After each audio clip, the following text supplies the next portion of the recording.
Hey, what's going on? Yeah, so had to record a bunch of stuff today. Had to record a bunch of podcasts, so that's why I'm starting so late. But hope you're all doing okay. Hope you're all doing well. Hope everything is fine with everybody. And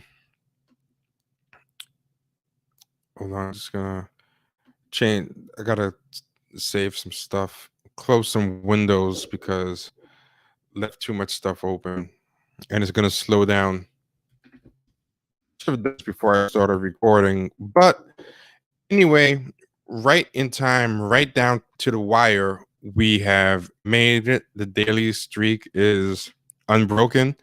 A couple of minutes before midnight, we have come in here and just made the daily streak. And I wanted to talk about something. The title of this is Black Girl Tragic, and there's a reason for that. And it's an unintended continuation of yesterday's topic and how we ended the show by the OK Cupid study and how there's a lot of insulting commentary in the OK Cupid study, which itself kind of flowed from the insulting commentary about the Gorilla Glue incident. And it's something that happened today, I think even added to it. It was like, oh my God, are they really trying this? I was shocked. But here's what it is. Let me pull it up on Twitter. I'm gonna pull it up on Twitter and let y'all see it. It's ridiculous. And they do little stuff like this a lot. I wish I had more. I wish I had more examples, but you've got to see what they did. UN women did this. United Nations women put this up. This is what they put on. Hey Revolution, hey Outlook, how y'all doing? How you doing? Uh UN women put love is equality, love is respect, love is love. And it has these rainbow hearts, which, I think is meant to imply, um, I guess I guess meant to imply something gay. Now, here's what I'm not sure what's happening here. This seems to be a black guy with a white woman. This seems to be, is this two men, like a Indian or some kind of brown man with a white man? I guess this seems to be two women, and it looks like an Indian woman and a white woman, right? And then a dark skinned black woman by herself, rubbing herself, and it was like, huh? Okay, like what is that about? Like that's like a little low key this, and it was just also just weird that everybody was with the white partner, which just to be clear, I don't have any problem with that. But if someone wants to be, but this seems to be just outright propaganda. This is just weird to have it this way. Um, so it's like I don't know. The idea is either be with the white person or be alone. I don't understand what this is supposed to mean. That's really weird. And that's the United Nations women, and that's what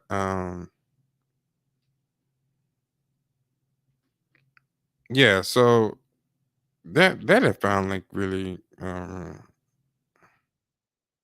and that is also I'm not sure if he's really is he supposed to be light skinned. He's orange, but the hair makes it seem like dreads. So yeah, I'm not sure. He's not really quite the same color as the brown person and the black person. I guess it's different shades, but it's on top of everything, she's dark. And even Elon Omar went there's like black women have self-love, are loved, and worthy of love. do better and delete this. I'm impressed they kept it this long. That is really weird. Uh, and then of course here's someone, I don't know what this person is. I'm curious if this person is white or what. Just a partner of an amazing woman and a proud. I'm sure it's a white guy. He goes, "Can someone please explain what the problem is with this? The imagery is weird, and I am not sure what they were going for. But what is the problem?" Like, shut the fuck up, dude. Is it the black woman being by herself? If so, do black women require sexual partners to be valid or something?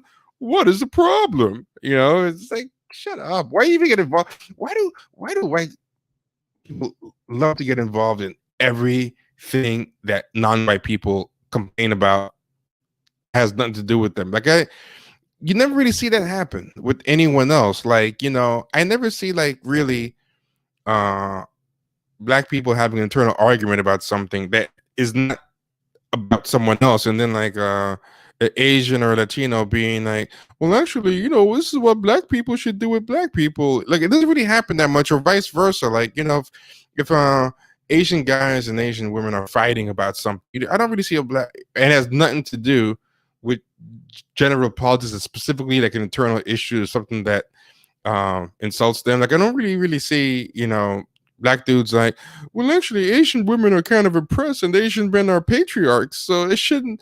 The Asian women are right. Like, white people think they have the right to referee everything. It's so bizarre. It's so weird. Yeah, the flat corporate art lifestyle. Yeah, it's not even low key. Yeah, the United Nations women did that, so I guess it's yeah. So that's something that just always gets on my nerves with that. Like, that they always feel the right to weigh in authoritatively in what other people should be offended by. Like, if you're not black, why are you telling black people not to be offended? But like, just shut up. Just why? Just be quiet. Like, why is that never an option? I just never understand why that's never an option. Sea lying, yeah, sea lying and concern trolling. It's so annoying. To get out the way, hey, Class Time with Kenzo Shibata. Everyone should check out Class Time with Kenzo Shibata. Kenzo Shibata's good people, and it's a great stream. Also, all the podcasts that he's involved in. Um, the usual stuff. Let's get it out the way. Like, comment, share, subscribe.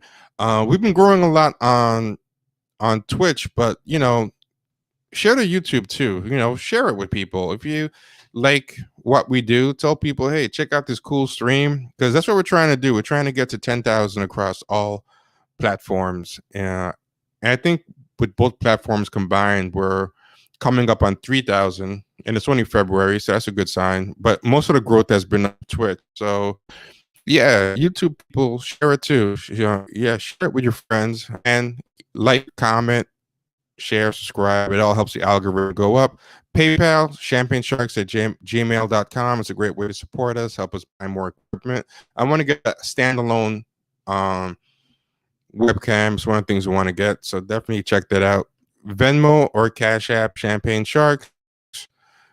Also, patreon.com/Champagne Sharks. You get bonus podcast episodes. Also, a chance to join the live. You also get a chance to partake in the book club and the movie club night. And last thing, this ticker at the bottom keeps it all in one place, so you don't have to memorize it all. Just go and check the ticker at the bottom right there.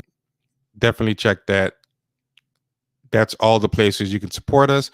Last thing, go to champagnesharks.com. We have an Amazon wish list there as well. That's another way you can support us and get us equipment and books related to guests that we want to have on. Yeah, so yeah, I checked out Judas yet, and I'll say this about Judas. I did an episode of Drop Squad. That's one of the things I was recording. That's why I started late. And I talked about it there, so I don't want to talk about it too much here since I already talked about it somewhere else. What I'll say is this. It wasn't as bad as I thought. The bar is pretty low, but at least it wasn't chock full of Twitter conversations, and there wasn't a lot of, like, they didn't put anything weird in there. Like, someone tells Fred Hampton, hey, Fred, would you agree that black men are the white people of black people? They didn't put anything weird in there to turn into a Tumblr or Twitter conversation. So it could have been worse. But yeah, so like I was saying, even Elon Omar got involved, and there's something they like throwing a lot of dirt on, you know, black women as like these no, I never did a review for Nate Parker's American Skin. I kind of wanted to, but I ended up not doing it. I wasn't crazy about it, but it wasn't even interesting enough for me to feel the energy to do a review for it. But enough people asked for it, I will. So, let me know if that's something you guys want. Mention it in the comments. At some point, I'll put together a review for American Skin. It wasn't even bad in an interesting way. But there's something I want to show you guys. This has been like happening for like a long time, right? And one thing that happens, I want to show this real quick.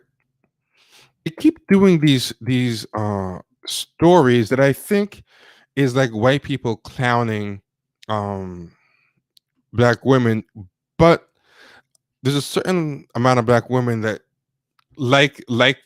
feeling heard, and think that these people are being concerned, and they feel good to have their plight being heard. And I think it's like a low-key this trend was really popular for some reason like 11 years ago. I don't know why. It was really popular, and now it's kind of making a resurgence. And I just want to show y'all something real quick. When it comes to finding your perfect mate, no one seems to have it super easy. But across America, one group of people has a particularly tough time, and that group is black women. RT correspondent Christine Frizzell brings us the story. Check this out. At 30, Like, why is that the story? Like, why not the story about how, they're the fastest rising group in, entrepreneurship or getting the most degrees? It's kind of like they got to make this the story. And there's even a host of books out about it. 34 years old, Candy Phillips says she knows what she wants in a relationship, but she's still missing a key ingredient: a good man. I don't have diseases. I don't have an attitude problem.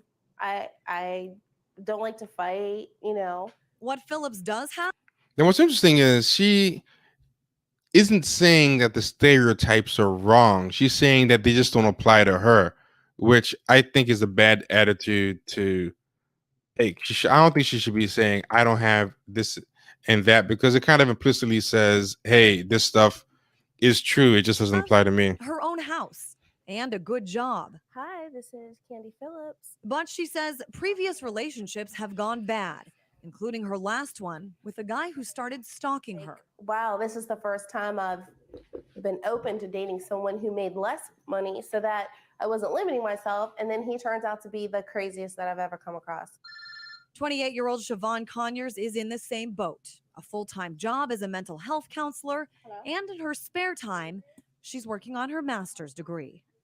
A lot of guys, they're just either not on my level, I would like to say. We don't share the same interest, or they're weird. Both Conyers and Phillips say they're open-minded, but ideally, the men they're looking for have one important trait: they'll be black. My dad is a big, strong, dark-skinned black man. And I've felt embarrassed that I couldn't bring a man home that looked like him. My family's more so, you better bring home a black man. Now, like the other thing they're trying to, say, because this kind of goes back to saying that, the problem is black men, and that,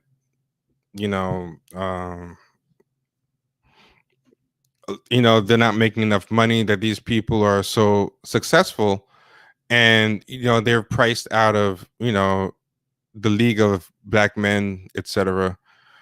And then this thing happened too, right?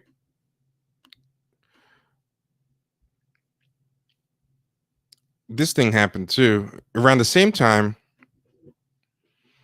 It was this ABC Nightline had carriage, to paraphrase those famous lyrics.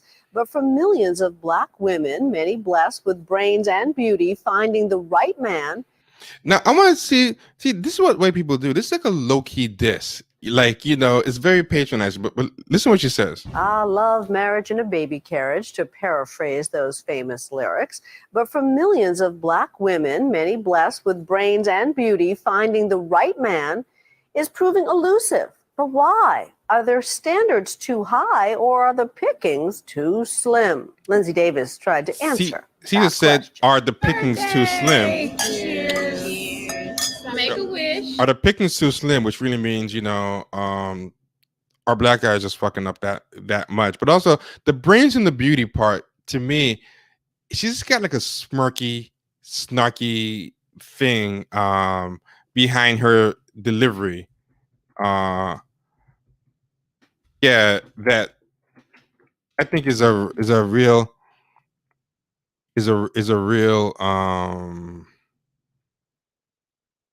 I don't know. I just think it's kind of greasy. I don't know. Something greasy about. Nicole Marchand is celebrating another birthday. At 31, she's accomplished a lot. She's a prosecuting attorney. Okay, 31 is not that old to not be married. Like I feel like a 31-year-old white woman doesn't really get profiled like this. It's just weird that 31 is like, hey, you're a spinster. And running for state court judge. It'll be a $500 fine. Nicole isn't the kind of woman you'd find standing by on the sidelines of life. But Now, first off, this is weird. you would find her here at the Georgia Dome, cheering on the Atlanta Falcons. You've heard of a man's man. Why is she like a successful attorney and even like supposed to be running for judge, but she's also an Atlanta Falcons cheerleader? Like, that kind of makes me think she's trying. That kind of makes you think she's trying to be some kind of weird groupie or something. That's weird. Why are you there? It makes you think, is she looking to hopefully get like a football player or something like that? Because then that kind of explains a lot too. That's kind of weird. That's a weird thing, and that's something that you don't just mention without putting some context on. Like, yeah, she's a lawyer, prosecutor, judge / cheerleader. That's a really weird thing that they Nicole is the quintessential man's woman. She appears to have it all, and yet she's still single. She's 31. 42% of Black women have never been married. That's double the number of never married white women. I look forward to the day. I look forward to being married. It's just not that easy. For starters, there are more Black women than Black men. There's more women than men in general. That's something that these things lay out. Also, and I think I don't know how Coates talked about this, but other people have talked about it.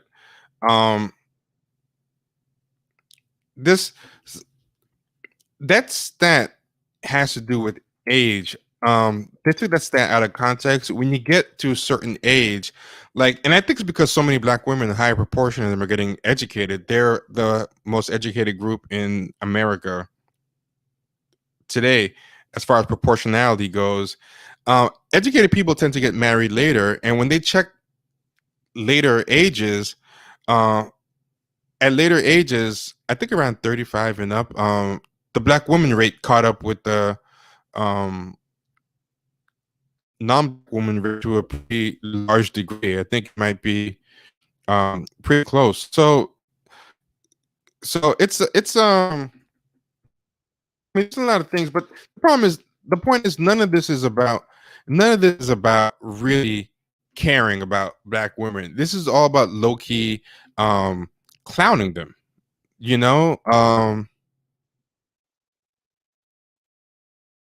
so I'm going to show you right here.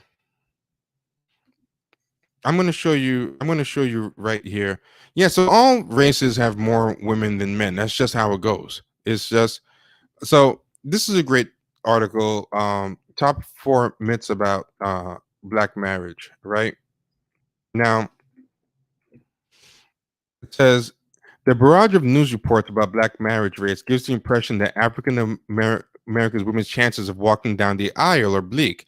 A Yale University study just found that just 42% of black women are married, and a variety of high-profile news networks such as CNN and ABC picked up that figure and ran with it.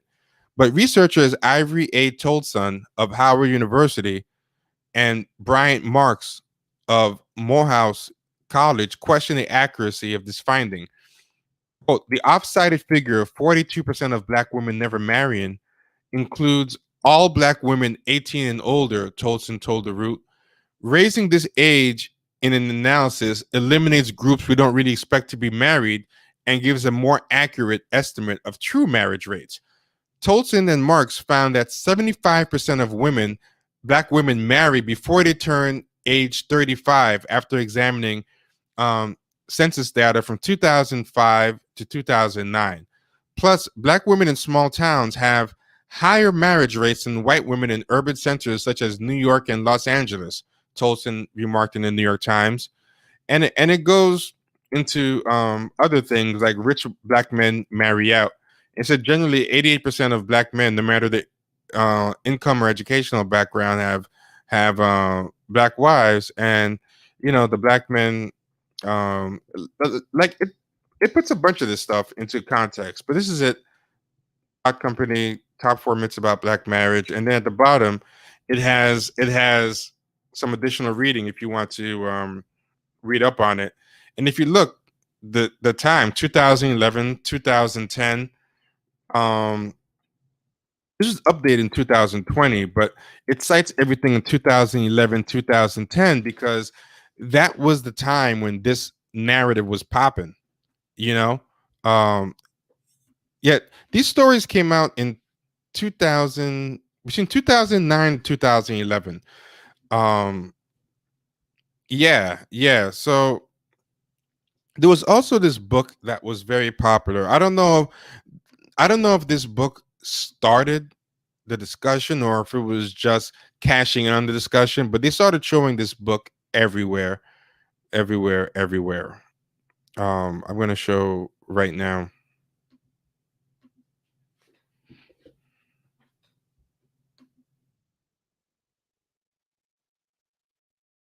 But the book was called Is Marriage for White People?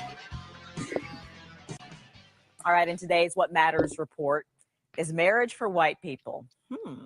That's the question being asked by an author of a new book. Is marriage for white people? How the African-American marriage decline affects everyone. It's got a lot of people talking right now. Stanford law professor Ralph Richard Banks says it's time for black women to, this is a quote, give up on marrying a black man. Here he is. The way I think of that is that women have been asked to carry a great load. Black women shoulder a lot of the burden, in short, of black men's struggles. And I am asking women to put the burden down. Many women think that they're attracted to black men. They are attracted to black men, but attraction itself is complicated. And one of the things that I discovered in the course writing this book is that there's a whole host of fears and desires and anxieties. Look at what he's saying at the bottom. It's time for, this was weird, right? It says author, and it says time for black women to stop being held hostage. How do I get rid of this thing of, the playing thing? Can you see it? Time for black women to stop being held hostage. I thought that was a very weird thing to put. Time for black women to stop being held hostage, like being held hostage by black men, I guess. Animate black women's attraction to black men.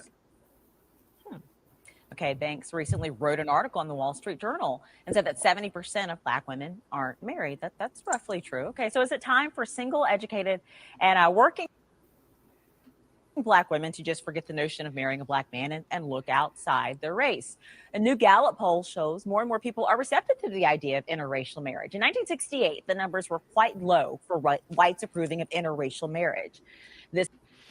So I was just in the kitchen getting some stuff together, and I seen you doing this. There you go. Okay. Yeah, I'm in the building, and I was watching while you was on, And I was looking at this. I'm like, man, one of the things about this whole narrative about people getting married and all this other kind of stuff, and you just hit the nail on the head when you said most people, if they go to college or something like that, you're not getting married at 2021. You know what I'm saying? Yeah, exactly. But this is the thing. They love to tell this narrative to black women, and you said it. They're low-key clowning black women. What they're basically telling black women is, oh, you want to hear a funny joke? We told you to do everything that white women is doing, but guess what the gag is? You're going to be single forever. Like, you're never going to be. Why? Because we put all your men in prison. We've killed them all. We've beaten them into the ground. They're not qualified for jobs. They're not qualified for financial aid because they got dope cases from 1986. You're not going to be qualified for nothing. You know what I'm saying? That's the game. But this is the thing. But we're not even going to phrase it like that. We're just going to make it seem like they're volunteering to go to prison. They're just bums. Exactly. Like, it's not our fault.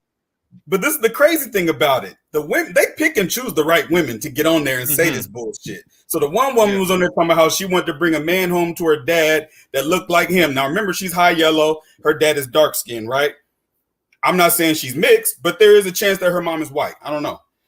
That's the colorism piece. Then you got the other women in there talking about how much money they make and all this other kind of stuff. But what black people just have this delusional thing. And we talked about this before. The percentage of black people that make six figures in this country that aren't athletes, it's like less than 3%. Yeah. You know what I'm saying? So the average black person is only making, I think the median income for black households is like 49 grand or some shit. Now, how is it that in one minute we'll say, man, if black people don't start getting their money, we're gonna have a group wealth of zero by 2025. But then on the other hand, you want to say this, like, you can't have it both ways. Either you in or you out. You're either going to be for the collective in your group, in your community, or you're going to take your ass on somewhere and go be with them white folks. But the gag is on you at the end of the day. The joke is going to be on you. Well, that's the thing. Everybody in there is talking about, I think it's time for me to be with a white man. And this is what they were getting. This is around the time. That's what they're doing. Yeah. That's around the time the Crystalline Kerosene. Yep. And that scene was popping. And if you notice, the CNN one made it pretty explicit.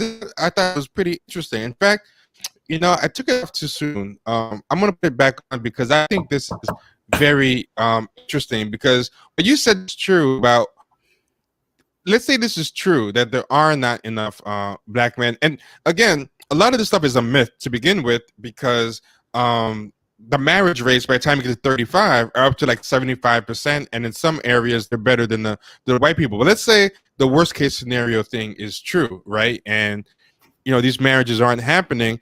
They could say, if they wanted to, what you said, like, what's happened to all these black men and how is white supremacy responsible? But they don't say that.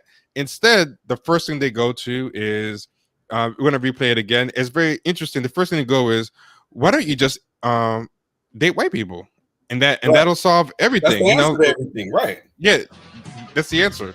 Is the sound on? Yeah, I can hear. Matters report is marriage for white people. Oh yeah, I seen this. Yeah, I just played it, but is marriage for white. I want people to notice the segue. So I'm gonna jump to after, because you guys already saw it, but I'm gonna jump to after the guy speaks. And has to carry a great load.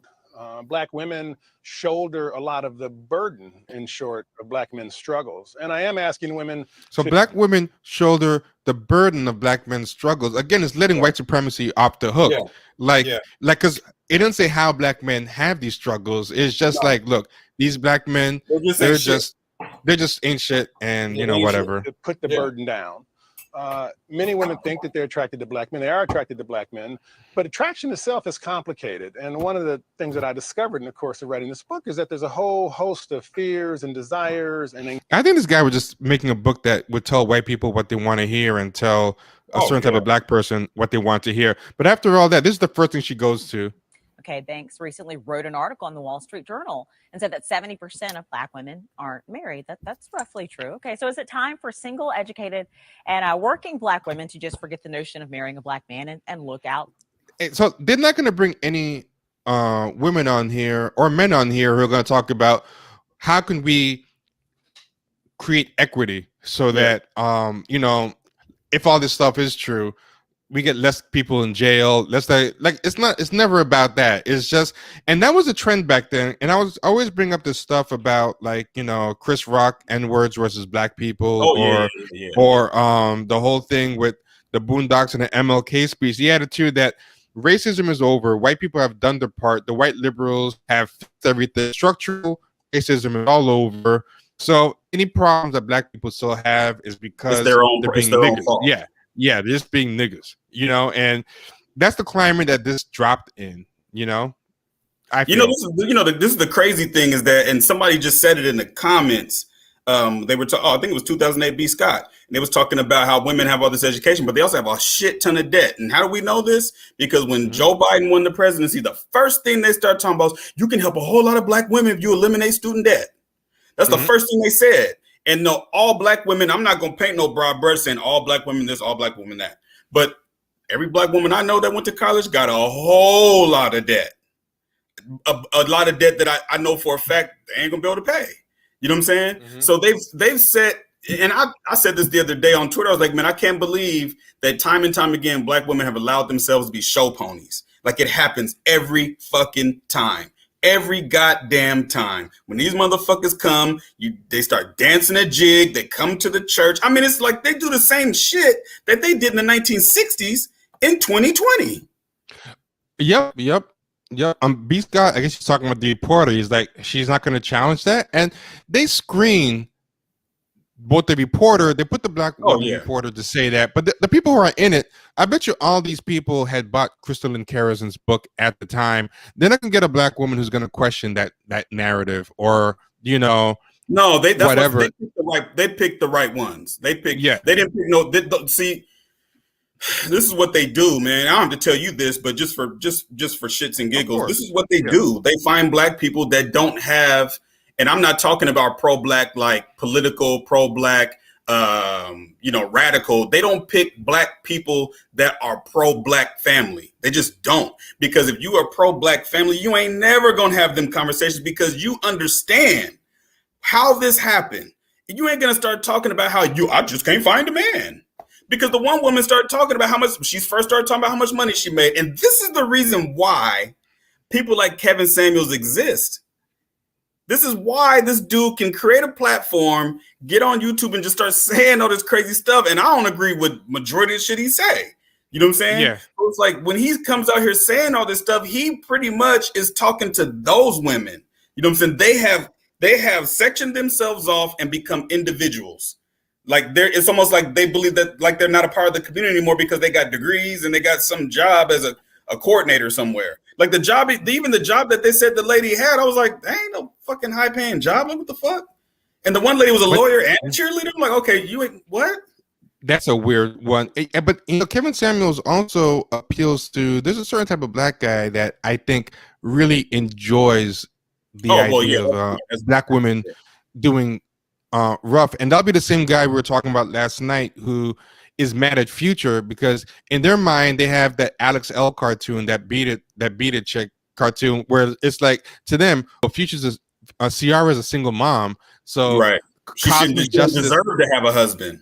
Yeah, cosmic justice should be that she's sitting there alone thinking about the nice guy that she missed out on, and then when they find, hey, this black woman is a single mother who still at the end of the day found a guy who loves her and treats her like a queen. Like, no, that's not supposed to happen. Right, she's supposed to suffer. She's supposed to suffer until I mean, she was like with the thug. She was with the thug. I think all of us that have degrees, if you at least got one degree, you got some student debt. You know what I'm saying? Yeah, I know I got student debt, but I think the difference is that when they create these narratives around black women, they don't tell the whole story, because there's a lot of black women out here that have student debt and don't have good jobs. You know what I'm saying? They have $100,000 in student debt, but only make 40 grand a year. You know what I'm saying? But when you single making 40 grand, it's different when you got two heads in the house making 40 grand, both making 40 grand. Okay, you're going to be all right. And that's why I always tell people, that when they talk about median income, they ain't talking about single fucking parents. Yeah. You know what I'm saying? They didn't take any of that into context when they started this system, because that was rare back in the day to be a single parent like that, unless like your husband died in the war or some shit like that. that being a single parent is rare. So they didn't factor that into the system. So when you start trying to put Black women on this pedestal and not recognizing all the systemic things that you've already put them through, let alone their children and Black men, you know what I'm saying? What you're doing is you're getting on TV clowning them. You know what I'm saying? You're pretty much it's like setting it's like the cartoon where they fucking pull the rug from under their feet. You know what I'm saying? Yeah, and they call it concern trolling. Like they're acting like they're concerned, and it's just like a wink. Like the ABC woman on ABC was straight up, kind of laughing and like joking. I don't know if you saw this, but I was showing this earlier where UN Women, which is like a feminist organization for the UN. It's the UN Women is the UN entity for gender equality and women's empowerment. And like this to me is like what white women think about Black women and what they want the reality to be about Black women. Like love is equality, love is respect, love is Black love. woman gotta love herself. Ain't nobody there to love her. Yeah, you know, And and the black man with dreads got a white woman or a Latina or whatever she is. Then these two older dudes are gay. These two women are from two different religions and they're gay. And the Black woman is by herself. You couldn't even get her a woman? Yeah, you couldn't even make her like there's nobody, and she's dark. It's just really weird. And you know, it wouldn't surprise me if an actual dark skinned Black woman did this, because they can find that type, you know, who perpetuate, because there's a certain type that white liberals love who perpetuate the myth of, you know, you should feel sorry for yourself, and it's the same type they found in this thing. Like for myself, I'm married to an Indian woman, and the thing that with me was I never like had this thing where I was like I'm doing this because I hate Black women or whatever. Everyone I dated before was Black, but you just there was never this Indian. But it was never this idea that this is some kind of unworthiness, or everyone I dated was fine. It just didn't work out, you know, and then this is what happened. But there was never this kind of idea that I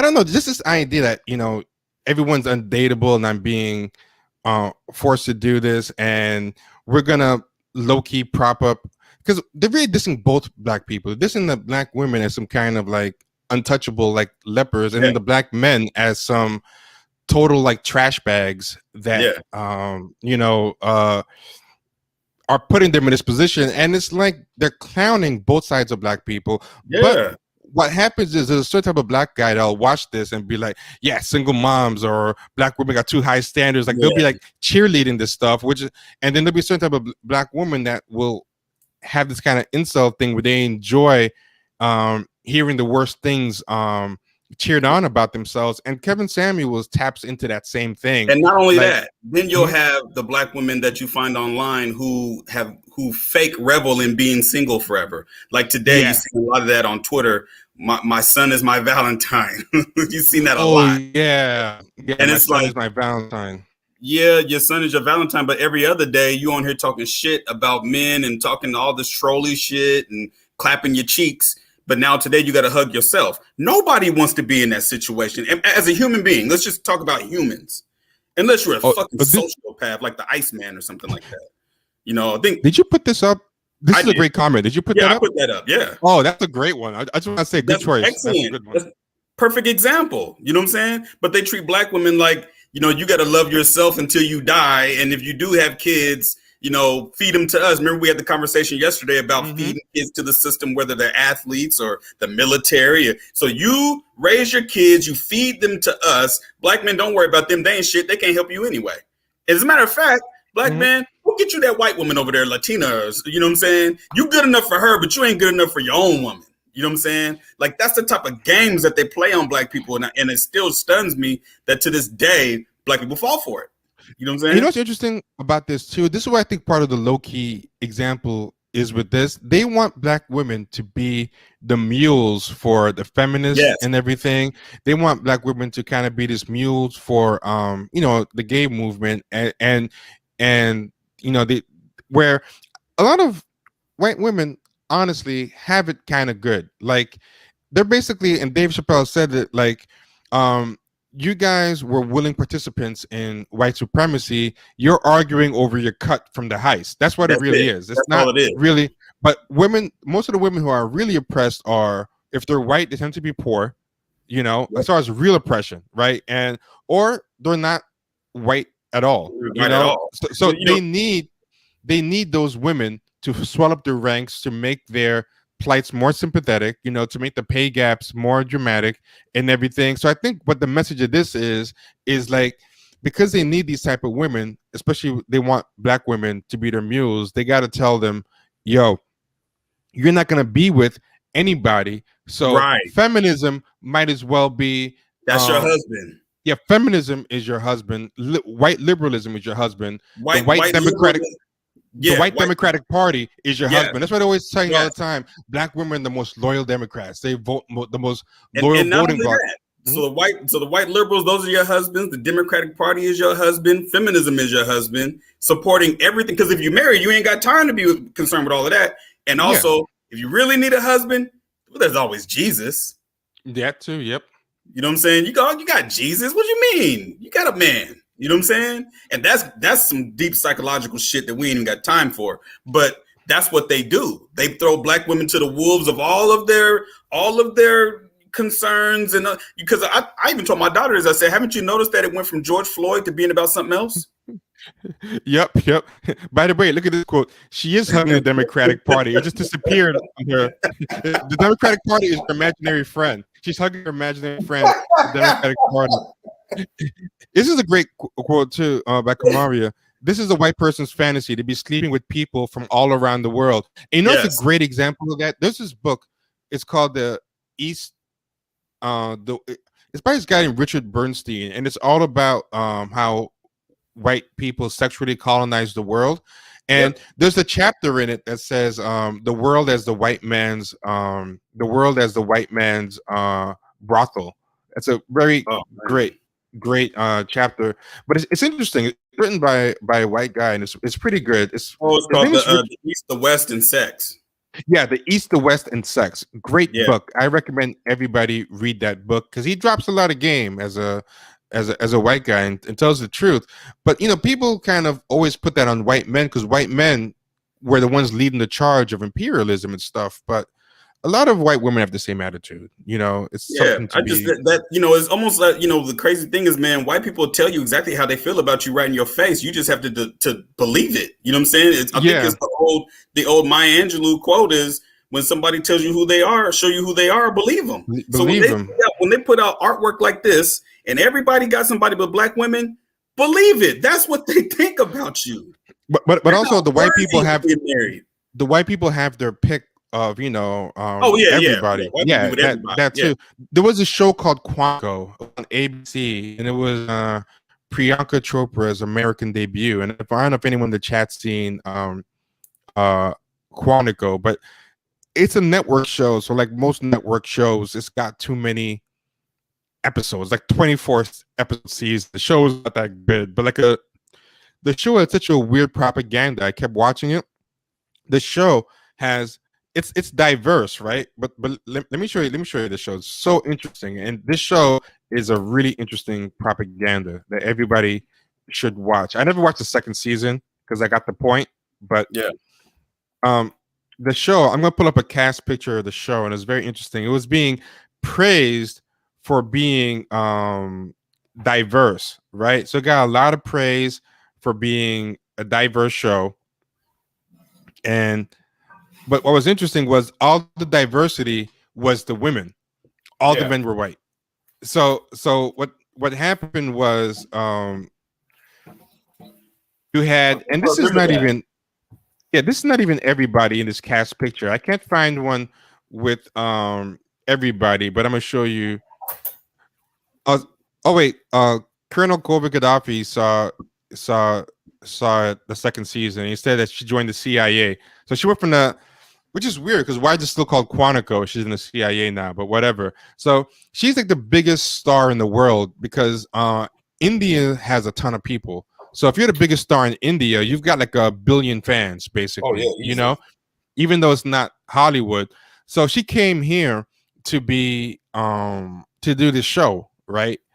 This is the American debut, and the American debut, the first episode, she sleeps with a random white guy that she just meets on a plane, and it's supposed to be sexually empowering.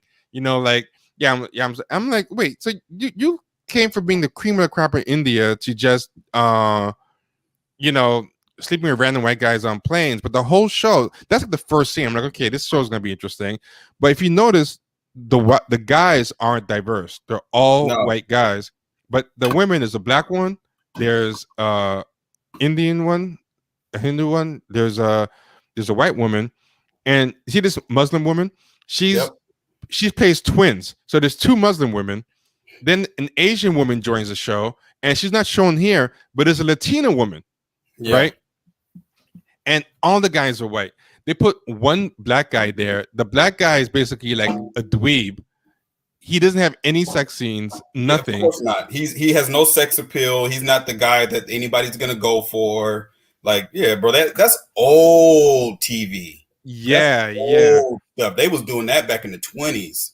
You know, like step and fetch it. He has no sex appeal whatsoever. Yeah, this whole show was just the world as the white man's brothel. This black woman here, she had a black husband. She left him because she had an affair with her white FBI partner, right? So she left to be with the white FBI partner, who then told her, you know what, I changed my mind. So she ends up alone. He ends up not. Do you catch the theme here, black women? Do you see the theme that they're drawing up here for you? So basically, the white guy cucks her black husband, gets her to leave the black husband, only to say, you know what, I don't want you, and she's stuck with the black son. The black son is a total incel weirdo, and this is listen to what they make the black teenager male do.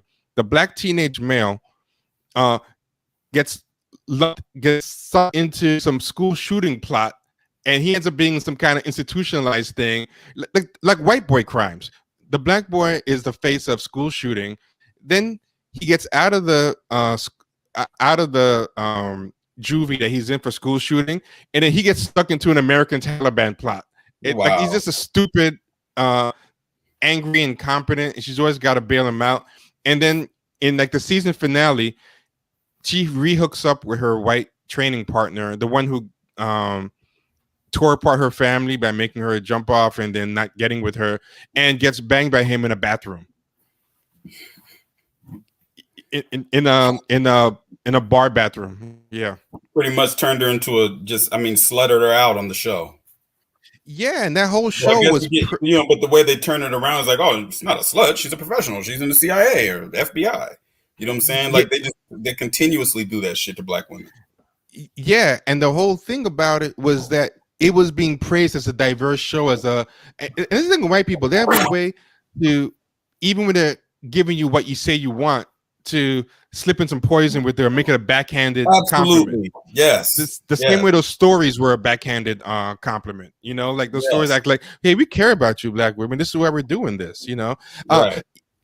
Yeah, this thing was really trying to be like Scandal. It was trying to be a Shonda Rhimes show, but it wasn't actually by Shonda Rhimes. It was ripping off her style. So people even joke, because, you know, the first Shonda Rhimes show was called Grey's Anatomy. They called this show Grey's Academy as a joke. I didn't know I didn't know Shonda Rhimes did Grey's Anatomy. Yeah. I had no idea. That was where she got her start. But Scandal, I think, is what pushed her to the next level. And the guy is right. There was the two Muslim twins had a romantic triangle with the white guy, but one of the Muslims ends up having a relationship with a Muslim guy. But you know what the relationship is? The Muslim guy is a terrorist, and she has to go undercover to infiltrate the terrorist thing, and she basically is the Muslim guy's partner, but she's kind of low-key being like abused by him. He's like a horrible, like, radical extremist terrorist, and she's basically, when she's with the Muslim guy, she has to be like a humble, oppressed Muslim girl and go through let's just hide that she's independent. So they threw the Muslim men under the bus too. Yeah. So the Muslim guy is like super patriarchal, and she has to like pretend to, you know, be a traditional submissive Muslim woman while she's infiltrating, you know, the things. That kind of shows like this is what you know, Muslim guys are like, you know, just terrorists who oppress when she's with the white guy is you know, super yeah, basically this is a great 50 Shades of Grey meets 24. Yeah. That show is made by a maniac. You have to be a maniac to even think of some shit like that. That's straight out of that was straight out of the boardrooms, man. They it's crazy, and I don't like to be too conspiratorial about stuff like that, but it is real. Like I've even heard actors talk about how these studios come up with these weird ideas. You know what I'm saying? It's just up to you to turn it down. So whoever signed up for that show, they knew what they was getting into. Yeah, and the fact that they made this big star of India come to America to do this show where she's just getting passed around like a Well, and you want to break in America, you gotta make your bones. Yeah. My bones. You gotta run the search. We've got an empowering role for you. You're gonna be take no shit, sexually empowered FBI agent. Yeah, it was just passed around by all the guys that just happen to be white. It's fucking ridiculous, man. Yeah, it's really weird. I don't know. It started out as an FBI show, and then the second season became a CIA show, and it was still called Quantico, which made no sense because Quantico is the FBI Academy.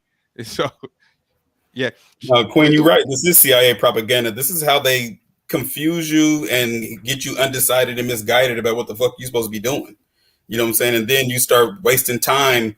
Like when you get to a certain age, I don't want to say this, but when you get to a certain age, most people kind of understand entertainment is entertainment, but based on what you see on social media, people start taking this as being real. You know what I'm saying? And they live through this. Like even with the dudes talking about Russell Wilson and Future and all of that shit, they live through this shit. Like it's something in their brain that makes them think that there's something negative about that dude. People think entertainment is real, and they think that history in real life is entertainment. That's why making it from to like Harriet and Bigger Long, and people were like, well, why not have a black slave catcher in there? It's supposed to be a biopic. He didn't exist. But they're like, well, look at Clarence Thomas. It's like, are you fucking serious? Like, what does have to do with the story? That's do with anything. Yeah. I remember they had those. I remember somebody said that when they did that it was a panel, and those people was calling those people from the Harriet movie out, and they had real historians up there saying shit like that. And I was like, that's not a real historian, because no historian is going to compromise their work and research to say some shit like that. But you know what I'm saying? They're doing that because they're getting paid. So they're willing to even lie about history. You know what I'm saying? I'll give you an example. Look at this one. Keisha Blaine. She's someone that, does good work. She's a historian, I believe.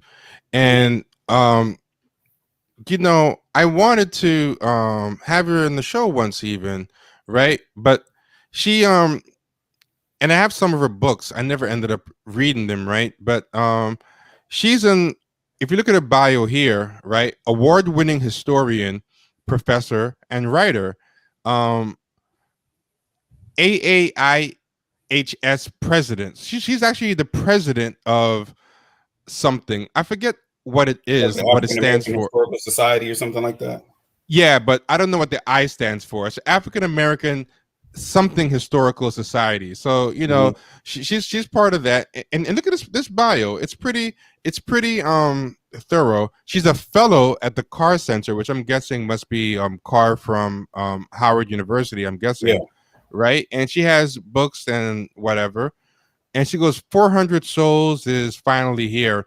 Special thanks to Ibram Kendi for asking me to collaborate with him on this remarkable book. Thanks to the 90 brilliant writers who contributed powerful pieces. And when you look at the people who contributed, it's all the usual. It's that first off, here's that Spike Lee dinner jazz music. Spike Lee jazz. yeah. But if you look at all the names, it's all the usual suspects. Nothing. These aren't historians. None of these people are historians. Yeah, exactly. They're all influencers. All influencers. Alicia Garza is there, or even if they were an actual academic, they've become an influencer. Yes. But here's what people don't remember: when Harriet came out, So you see all her historical bona fides, right? Bona fides, right? Now, here's what she said. When Harriet came out, she was going to the mattresses for Harriet. And to me, she's doing it because she wants to, she's trying to be a pick-me for Hollywood. She was getting some clout, trying to get some clout. Yeah. So she's trying to throw her weight. Like I can use my weight as a historian to help give this movie some cover. So she was all over when that thing came out. For my fellow historians, movies are not documentaries, and documentaries are not movies. Please keep this in mind when critiquing on historical figures. Hashtag Harriet movie. Then she goes on, and I'll also add that historians don't always get it right either.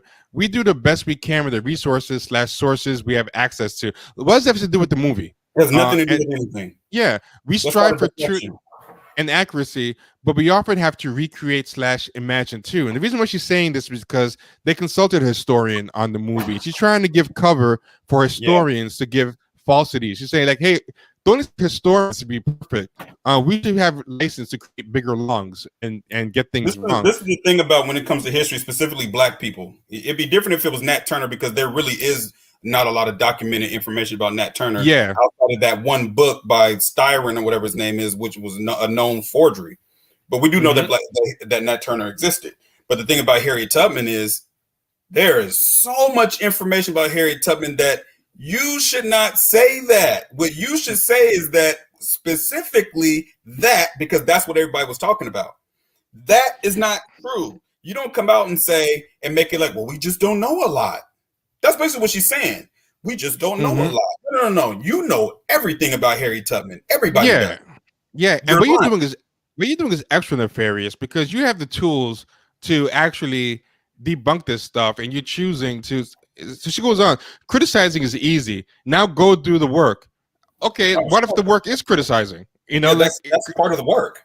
Yeah, correcting the historical record. Like, are you applying poptimism to like actual the job of an academic? You're supposed to just be positive, like let people enjoy things. Like, you know, that's what she's doing. That's what she's doing. Yeah, and telling people go do the work, because she knows that most people that don't know how to research don't know how to research history. One of the things that I learned as a person that was learning history under this Dr. Daryl Milner at Portland State. He pretty much built the Black Studies department at Portland State University.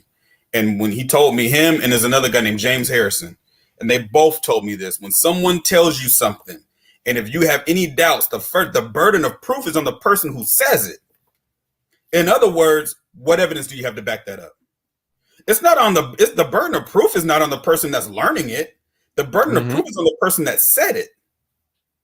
So you telling people to go do research? No. You motherfuckers did the research. You lied.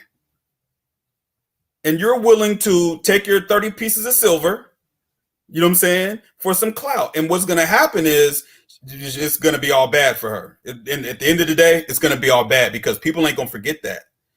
People are not going to forget that you pretty much threw Harriet under the bus of a lie, propaganda, bullshit. That's why the movie didn't do any good. The movie was garbage. Yep. And the thing is that now go do the work. I have never produced a film. I can't possibly know what filmmakers, especially Black women filmmakers, that you're trying to use their identity, give them a shield, go through. But what I won't do is sit here and trash a film produced by a Black woman, no less, because that is too easy. Peace. And it's like, let her lie because she's Black. Yeah, and what she's really trying to do here is she wants to virtue signal to let people know you can hire me to do your dirty work on the next. I guarantee we'll get the information out there. Yeah, I'm showing what I'm willing to do. You know, that's why I will. Go ahead. Yeah, no, I'm saying I'll do your propaganda. You know, that's yeah. It's a bunch of bullshit, man. That well, of course, everybody here knows that I lost my account because of that whole fiasco about Harriet, the movie Harriet and Bigger Long. I got booted off Twitter at that time because I was, well, it wasn't just me, it was me, T, Mario, shit. Yeah. We all was going in about that because it started with that, then it went to Frederick Douglass. Yeah, Q Andre too. Shout out to Resistance Noir in the house. Yeah, all of us were going in, and you know, she was on some bullshit, and of course she got you not suspended, actually taken out the paint. Yeah, Yeah, I lost my whole I account because of that exchange going back and forth. And the thing about it was, it's not. Look, I know there's a. This is what ends up happening, especially these days. We start talking about history, and everybody wants to be represented. And I don't have anything wrong with that. My whole thing is tell the truth. You know what I'm saying? If you want black women being represented, represent them right. You don't have to lie about black women. There's too many great black women that has existed since the beginning of time for you to start telling lies. You know what I'm saying? You don't have to do that to make black women look a certain kind of way. They're already great. They're already excellent with the truth. You know what I'm saying? So by you lying, that pretty much kind of salts the game a little bit, because now in the future, when people want to tell these stories, you fucked it up for them. Because now when you take the movie Harriet and you want to show it in the school, you can't. You can't. I can show Malcolm X in the school because I know it's directly from Alex Haley's book, even though it's a movie, and she's right about documentaries not being history and history not. We already know that, okay? But when you want to show a movie to give some type of context to what's been going on, I can't show that Harriet movie, bruh, because it's completely false. You are better off showing the fucking Abraham Lincoln movie with the vampires and shit. You know what I'm saying? There was like a Harriet Tubman vampire slayer. Oh, no, sorry. No, she was in that movie. Yeah. Harriet Tubman was in that movie. I would rather see Harriet Tubman in the Abraham Lincoln Vampire Slayer version It's like than see the one that the they John put. Brown movie that came out. Yeah. You can't show that movie in school because it's not true. That was a narrative based on, they tried to make John Brown look crazy. You know what I'm saying? Then they got the boy wearing a dress following him around. Like, what the fuck does this have to do with anything? Yeah, it's really weird. And I showed an example of that last night. If you look at last night's stream, where they had that thing of that black girl is gonna play Anne Boleyn, the wife of King Henry VIII, and somebody was pointing out that that how is this any better than whitewashing Egyptian movies? And she's like, well, that's different because Anne Boleyn is a character that has been played by many white actresses, and now she gets a time to get an interpretation. Because wait, she's not a character. It was to these people like history is like no different than any other IP. There's this weird, but So Keisha Blaine, I mean, she's a solid historian. She knows better, and that's kind of scary thing. They're recruiting a lot of actual academics, the flattening of everything, academia, journalism, entertainment, poetry, everything's kind of become flattened and everyone can do everything. And they all do it badly in an infantilized way, It's a joke. I don't know. I mean, I don't have much more else to talk about for today. If you want to pick up anything we talked about, Ken, or introduce a new topic, feel free. That was all I had lined up.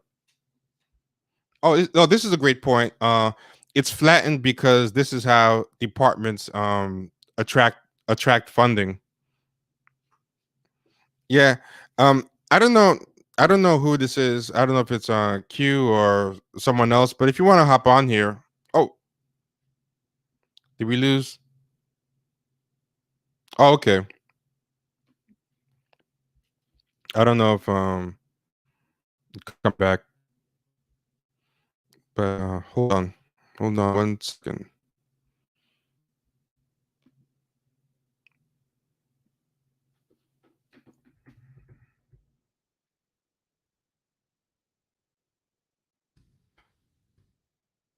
Hold on. Oh, so yeah. Oh, maybe Kenny's frozen. Maybe Kenny will be coming by. Yeah, but history is just IP content. Yeah, for sure.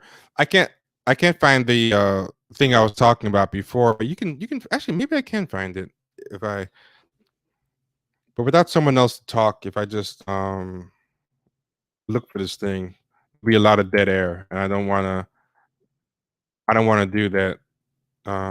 So let's see. I'm gonna try to find it real quick. And yeah, so How's it going, Corn Pops, Colonel Govic Gaddafi?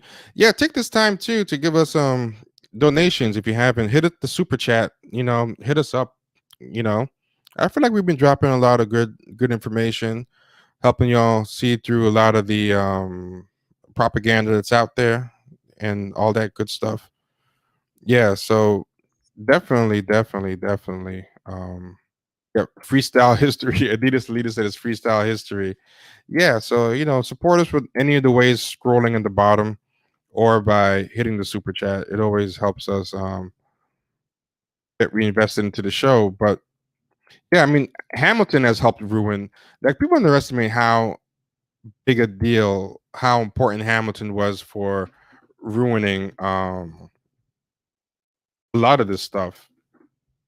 Like normalizing the flattening of all of all of this. It played a really big role, and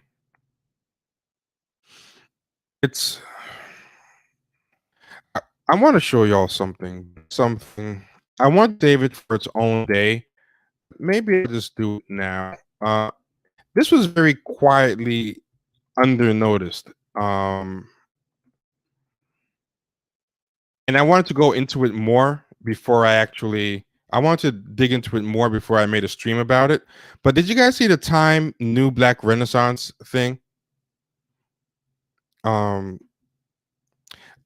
Hey, Q, check Discord. I sent you a link if you're interested. Yeah, I'm not sure what happened to Kenny. Oh, he lost power. That's what happened. Oh, I guess that's what happened. He lost power. Okay.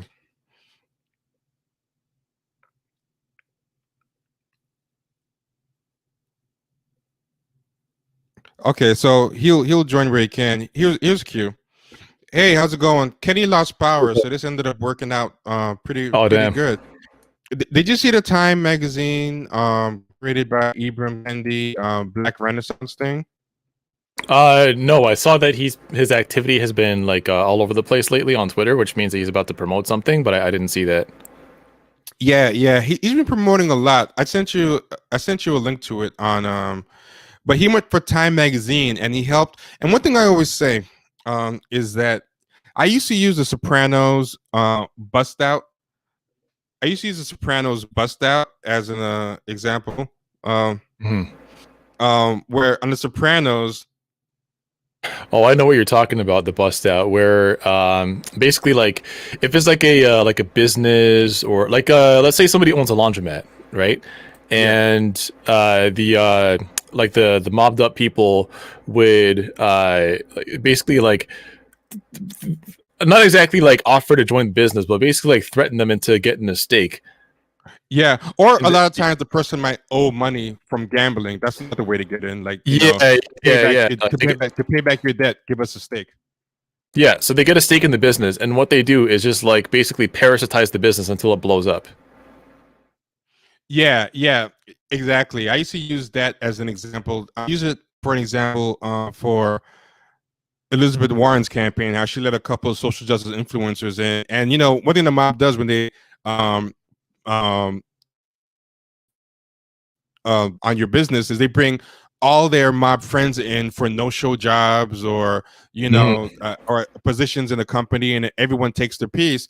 And I realized that was not the best metaphor. It was a good one, but there's a better one for how these people work, and it's the movie Parasite. Someone in the Champagne Sharks Discord pointed it out, and I was like, you know what, you're right. Parasite is a better way for how it works. We're basically we saw the movie Parasite. One scammer who exaggerates their credentials is somewhat talented, but not as talented as they're pretending. Exaggerates their credentials, gets in with clueless rich family that they have money, but they don't have the culture and sophistication to tell the real from the fake. So the game to be exploited, just have the money, but they don't have any actual brains. They're kind of stupid. And then when one person gets in, they keep bringing in other scammers, and next thing you know, the scammers infiltrated the whole house. That's how these Yeah. people do things, and that's what this Ibram Kendi thing reminds me Here's of. the only Whereas, difference, though. Here's the only difference. Like that Mhm. does work in as an analogy, but the only part where the analogy doesn't hold up is that in Parasite, the rich family didn't know that they were all related, that they were all like scamming them, and that they're related. That's Whereas, true. like I think to some extent, Time Magazine and these other places do know that these people are scammers, and they know what the game is, and they encourage it because the scam isn't for Time Magazine; it's for the audience, like for the audience that they're Yeah, trying to attract. Yeah. yeah, that's a very fair point. You're absolutely right. But I sent you two links in the Discord, but I'll put one of them up now. I'm not sure how big the Black Renaissance thing is, but I've been talking about how he's been getting a lot of money from Netflix, a lot of money from Jack from Twitter. He's been doing all types of stuff, but he kind of picked up the ball that I think Ta-Nehisi Coates kind of dropped. Like Ta-Nehisi Coates kind of I guess he didn't like the attention he was getting and the slander he was getting from like intersectional feminists and white supremacists, and he's like, I just want to do Marvel stuff, but Ibram Kendi, I feel like, has taken that kind of voice of a racial generation thing that he didn't want to take. So he does this thing. This is the Black Renaissance, and I don't think this is a Black Renaissance, but whatever. The Renaissance is black, and it's for Time Magazine. This is for white people. This is telling white people which black people to forming his own clique. He wants to bring along certain people so that they can all boost each other. This is the Parasite thing. This is like, hey, white people, here's everyone that you need to bring in. What the fuck is this? What am I looking at right now? I'm going through the defining works of the Black Renaissance, and I'm like, oh yeah, yeah. If this is what we're supposed to be looking at as like the pinnacle, or like the the utter apogee of black art right now, oh fuck, of course Jeremy O. Harris's Slave Play is in here. Are you serious? Oh yeah. Oh, this is wild. Oh, it's bad. But this one is very common shopping bag. yeah. No, we're gonna get to that one. That was not on the screen yet, but that one is the kicker. That's the real kicker. This one is just like an essay that I think is supposed to frame, because I think it was like a collection of stuff. The Renaissance is black, right? If you notice, both of them have the Renaissance is black on top. So, but this was interesting. Look at this one, because it's full of links, and all the links are just, so first thing is linked to his own book. I was book touring for Stan from the beginning. This is how blog posts used to be written. This is very much a blog post, and he links to his own book. Then he puts my locks, and then the link for locks is when you click the link for locks, this article about natural hair comes up by someone called Whitney White. Oh and my god. This is link farming. This is like what they used to do on like GeoCities pages back in the day. Mm-hmm. It's total link farming. Yeah. But it's also training. You'd find somebody that had like a high profile or like a high traffic website, and then say, hey, can we do a link exchange where you link to me, I'll link to you, and then the circularity of the links, like somebody going to one site or another site, would push people to that person's site that offered to do the link exchange, and then hopefully, like, as they start rising up in the rankings and start attracting their own audience, then it would return back to you because they would link back to you too. This is like that, except for like black culture. Yes, exactly. And it's a total like explainer for clueless white liberals about these are the black people you should like, and also the topics, because these are all our topics. If you want to be part of the new Black Renaissance, right? Which, first off, there's already a Harlem Renaissance, which is the Black Renaissance. Like, think of something new. Everything doesn't have to be a remix of something else, like, but call it something else. But I don't know. But since hair love, because they love talking about hair, locks, and each thing is like a link, and it's like black blavityness 101 primer. This is just like a primer. So it's link farming and a primer, and the way he tries to work in the easy peasy lowest common denominator, low effort black topics is so forced. A lot of times the segues don't even work. So he's like, yeah, my locks hung down my back, my back as I stood suspended, and he has a link to lock. You could read her article. As I stood suspended? Is yeah, actually suspended? That makes So no are you sense. You're standing right. or are you suspended? Which one? I guess levitating. I don't know. When I think of a black person's body being suspended, I'm not thinking about excellence. All right. Yeah. I mean, yeah. So, and you know, the microaggression. A white woman asked if, a black woman asked if you thought about cutting her hair. No, I replied. Time paused in the silence. She smiled. An approving murmur shot through the room like a tremor from her smile. Which, whatever. They felt my hair love, and then that's a link too to a YouTube video. I'm not sure what the YouTube video is. I'm going to click it and see. But the YouTube video is My hair love. Okay. Oh no, the YouTube video is probably Matthew Cherry's film. Oh, of course, it's Matthew Cherry's film. There I you knew go. it. I knew it. Yes. So basically, he's framing the whole story in the best way to plug the rest of the Parasite crew. You know, and he mentions like Get Out. You know, like it's not an organically written thing. It's like a SEO type of piece or PR. PR. This is totally like a PR piece. You talk about the white gaze positions white people as the perpetual main character of Black life and Black thought. In the article, clearly made for people. This article is all about the white gaze. I'm actually. So I opened the article. And I guess I got that wrong. He said, I thought you said stood suspended, but it says as still unsuspended the room, which is also like it's a tortured simile. Yeah. But I had escaped what Toni Morrison called the white gaze when internalized by black people. Why would you have to explain to black people what the white gaze is? You're right. He's totally explaining this for white people. But then as I'm scrolling back up and looking at this, at a historically black university in Dover, Delaware, looking at the young freshman, so it's like you as a black person, you don't escape the black or the white gaze. That's the whole point. It's like the white gaze is not predicated on white people being there. The white gaze is predicated on there being such a thing as white supremacy in the society that you live in.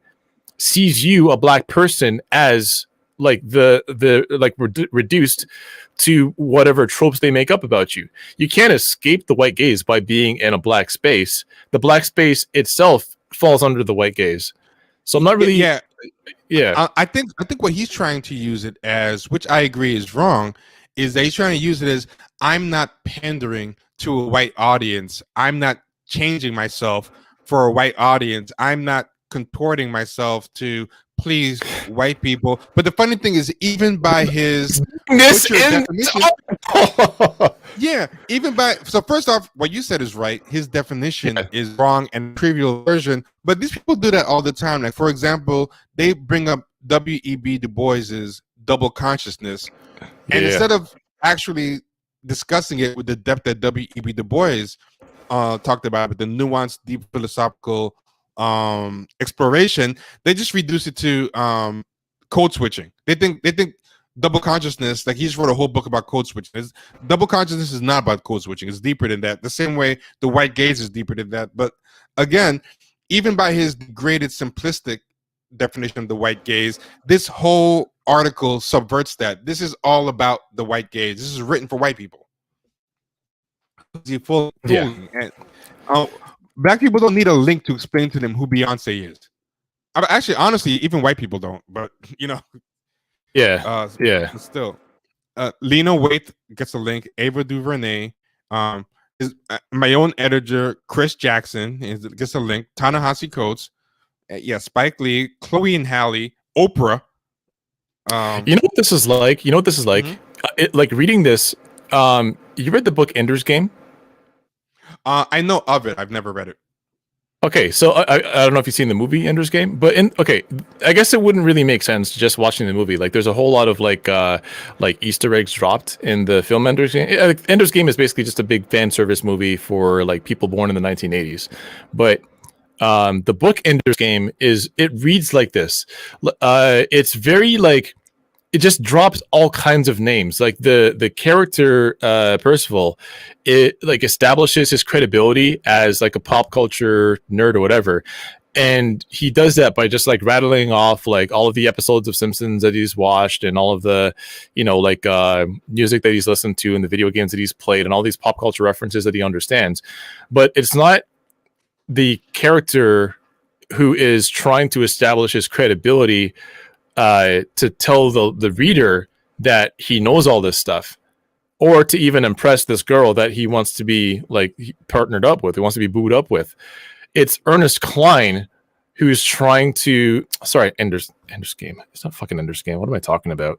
It's Ready Player One. Oh, Sorry, Ready Player One. Yeah, because that is Ernest Cline. I got Ready Player One and fucking Ender's Game mixed up. Anyway, no, that's not. I'm not referring to Orson Scott Card. Hello, it's late. I haven't gotten much sleep today. But yeah, it's Ernest Cline who's trying to establish his bona fides for the reader. It's signaling to the reader, oh, hey, I'm one of you. I'm cool like you. I know about all this stuff. And I'm going to write this story that's going to include all of your favorite things. Aren't I cool? And I kind of feel like that's what Ibram Kendi is doing here. I don't think even the white audience who would be reading through this Time article needs to be caught up on all of this. Maybe some of it, but I doubt very much. Like, he's referencing J. Cole and Janelle Monáe. He's referencing Wakanda, the 1619 Project. He's referencing Very Smart Brothers, Claudia Rankin. Like, he's referencing all these things that white allies who want to be cool with black people would already know about anyway. Ava DuVernay, Toni Morrison. So what he's doing is saying, hey, white ally reader, if you love black people and you want to feel like you're part of the club, this article is for you, and I'm going to walk you through it. You know what I mean? Yep. And it's also kind of showing himself as a tastemaker. This is the kind of thing for him. Like, I'm the guy who is the Don. I'm the capo. I'm the head of the black. Because this is low-key kind of promoting himself in a way as the head or the historian or the, main curator of this experience. It's very self-serving also, and that puts him at the head of it, which is like the manager. It's Cardi B, Megan Thee Stallion, the host of the Breakfast Club. This thing just goes. And okay, the creators of this new renaissance have been expressing their humanity in a myriad of ways. That itself is very much proving the humanity of black people, very much white gaze talk. The exact same thing he said that he wasn't going to do. And it's just all the same thing. Issa Rae, Insecure, Jasmine Ward, Michael B. Jordan. I am not your Negro. This is a fucking peon to black mediocrity is what this is. This is basically just like all of these things. It's not going to get any better than this. Yeah, and it's all obvious. It's all people that white people have decided are what they like, and he's trying to piggyback on them and also bring along other ones. Yeah, it's very much a joke. Watchmen and Lovecraft Country. How is Watchmen a sign of the Black Renaissance? It's fucking Damien Lindelof. What the shit? I missed that. That's wild. Is Damon Lindelof based on Alan Moore? So what? Because they hired a couple of black people to that's black. You couldn't find any undiscovered black piece of art that you could have put over that. Lovecraft Country, written by a white man, and they just hired black people just to avoid the cultural appropriation thing. That's one of the reasons those black people were put there. Creed the movie, like what? Wait, was Creed? Oh wait, no. Creed 2 was. It wasn't Creed 2 Sylvester Stallone, but he said Creed the movie, so I guess that was directed by Ryan Coogler. Yeah. I mean, I don't know. Was Lovecraft Country, was that created by black? Like I don't remember. Oh, no, it was a white novelist, but they used untalented Wakandans to be the writers. We were calling ourselves unapologetically black, like Damon Young of Very Smart Brothers. Nobody who says unapology. The fact that you have to say unapologetically black is already an apology. Yeah, but Childish Gambino, Freddie Gray gets mentioned. But this was funny. Look how deep into it actual real people get mentioned. Freddie Gray and 9 black churchgoers in South Carolina. It's like white people put them. Whoa, what? Okay, hold on. Where does it say that? I gotta look for that. Freddie Gray. Yeah, it Okay. starts with Okay. who knows when the black, and this is the part that I find very disgusting and disturbing. Who knows when the black Why are you Renaissance? linking Freddie Gray to perhaps 2015 with a whoa? Why are you linking the death of Freddie Gray to Because this? What is that's actually borrowed giving the game away in such an obnoxious way, eh? It's basically saying, like, oh, borrowed this is a emotional jump off. response. Yeah, that's what I call, which is big with these people, borrowed emotional response. That's what they did with Craft Country when they put Emmett Till in a silly story just to kind of give weight that they can't earn themselves. So they know none of their work can actually make anybody really feel anything. So they always do a lot of borrowed emotional response. Sometimes they do it from history, sometimes they do it from other works, sometimes they do it from travesty. So he's saying that this new black renaissance of Insecure and all this stuff, and some of that stuff predates Freddie Gray anyway, but he says it started perhaps 2015 with the long pregnancy and more of his tortured similes. It was the year that Black Lives Matter, which originated with a Facebook post in 2013, exploded into a movement with Freddie Gray killed by the police. Nothing that's going on in Watchmen or Issa Rae's Insecure is birthed with Freddie Gray.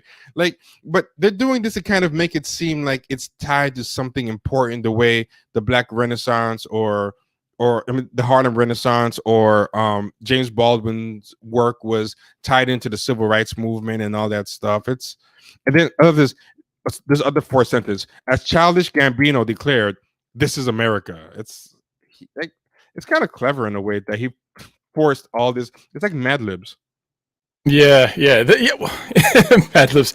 I was gonna say it seems like somebody who spends all of their time on Twitter scrolling through people's media tab had a stroke, and these are the words that came out in the word salad. I'm surprised he didn't put the word. I'm surprised he didn't put the words. I'm surprised he didn't put that podcast to read in there. I think they're losing popularity. I never tried to read, but I know a lot of these listened to people. the read in a long time, and I've never listened to them, but I'm surprised he's not mentioning them.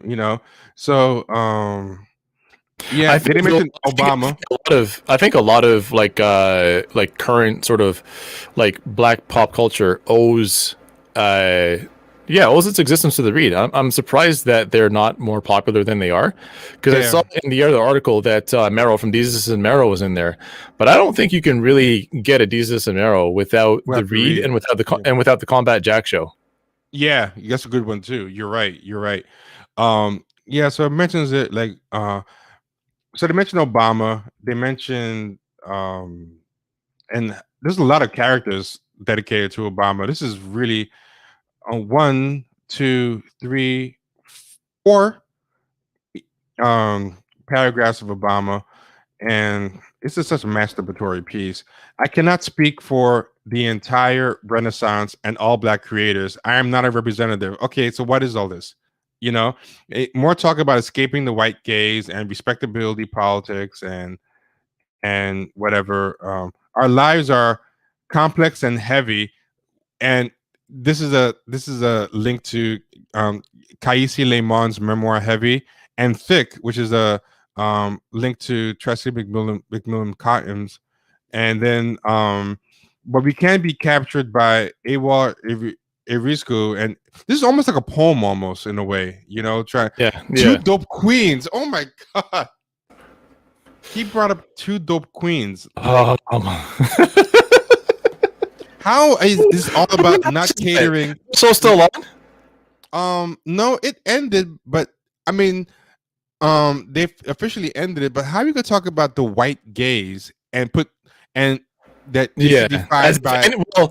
as if any of the, pretty much everything that he has name checked here is all just utterly defined by the white gaze. I don't want to include everybody in this because I haven't read through the entire list, and there's just the ones that we've mentioned so far. Like I'm seeing John Legend and Jason Reynolds, what they're creating in terms of movies, and J. Cole and Janelle Monáe. Actually, I shouldn't include J. Cole in there. I think J. Cole is on some different stuff sometimes, but I don't think that he at heart operates for the white audience. But he's a talented rapper, and I'm as I'm skimming through this list, I'm like, no, these people are definitely trying to make it. They're trying to bring black culture to pop culture, which is fine, but they don't do it in a way that appeals to a black audience. They do it in a way that caricatures blackness for a white audience. Yeah, exactly. Nina talks about this stuff all the time. That it's like, you know, people always talk about wanting to educate hood. I'm not allowed to say that word on your program, but they want to educate like people from the hood. It's all good. I don't care. Actually, no. Actually, wait. Maybe you shouldn't, because YouTube. I remember YouTube.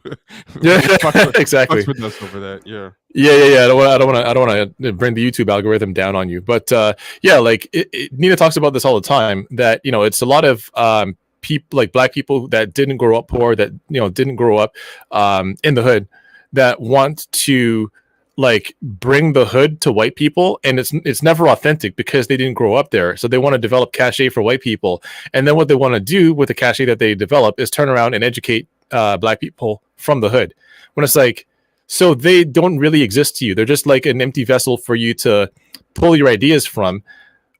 Or like they're like a you know, a vessel for you to pull your ideas from, and once you've taken those ideas, they're now an empty vessel. So you want to pour all of your educated, like, you know, uppity Negro stuff into them and make them more like you. You know what I mean? Yep. Like you want to like steal their valor for white people and then re-educate them with the same education that you got from white people. And it's all centered around like them having no existence and you having gotten your existence from white people.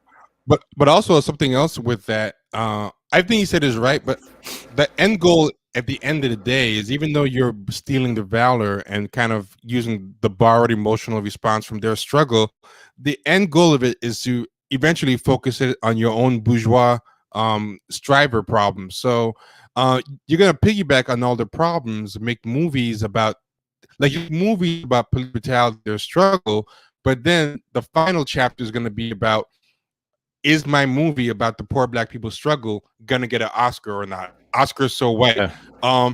Is my show about you know, black pain and black torture, like Watchmen or Lovecraft Country, is it gonna have all of us in the writer's room? Like so suddenly at some point it becomes about black actors, it becomes about authors and Annies, it becomes about getting the right black people into the writers' rooms and all this stuff. They do everything that you and Nina talk about, but it's because they know they're not inherently interesting enough on their own or creative enough, so, or have what they feel is enough authenticity. So they kind of have to borrow this stuff and then try to circle it back around to their own bullshit striver thing. So even this thing, without mentioning the Freddie Gray and all this stuff, this just becomes a giant job fair. You know, this article, like, without that paragraph in there, and that's what they do. They dip their toes in there and do everything you described just to bring it back on themselves and give themselves a sort of authenticity and weight that makes their stuff look like more than just hollow self-promotion. It's you know what this is like? This is like you know how we make fun of talented tentherism? How is this not reproducing that right now? Oh yeah, It's like we've reproduced the logics of talented tentherism, which, you know, people like slam W.E.B. Du Bois for all the time, and yet they're doing that exact thing. Like they're doing this, like you know, this boule minstrelsy that they themselves say that they talk about, like, you know, and down with respectability politics and this, that, and the third, but they're doing the exact same shit. Yeah, and I have no idea how many Black Renaissance pieces there are in this curated thing. I found two, but this was the other one. This is the one that you're looking at. This was pretty hilarious too. This is more transparently hilarious than the other one, but I think the other one is more disturbing when you dig into it. But this is the one that on its face. So this is more The Renaissance is Black, a special project created in partnership with Ibram Kendi that celebrates the power of Black art. And first off, Kara Walker is in here. She's like the original Jeremy O. Harris, like just making a mockery, a sexual race play mockery of Black struggle. And it's not surprising that everybody who's disturbing in this list will always list Kara Walker as Amanda Gorman. Oh, okay, this is the whole curation looks like. So this is it. Amanda Gorman and Michelle Obama conversation, the 25 defining works of the Black Renaissance. Black art is in high demand, but telling our stories comes at a cost. We have a right to speak. all these book covers always look the same now. You ever notice like this? Yeah. They've got like this like the specific art style. You know how Yeah. like people get mad at like the Cali art style that shows up in cartoons. Yeah, the Cal Arts. Ye- Yeah. Yeah. And did I say Cali art? Yeah, Cal art style that shows up in cartoon.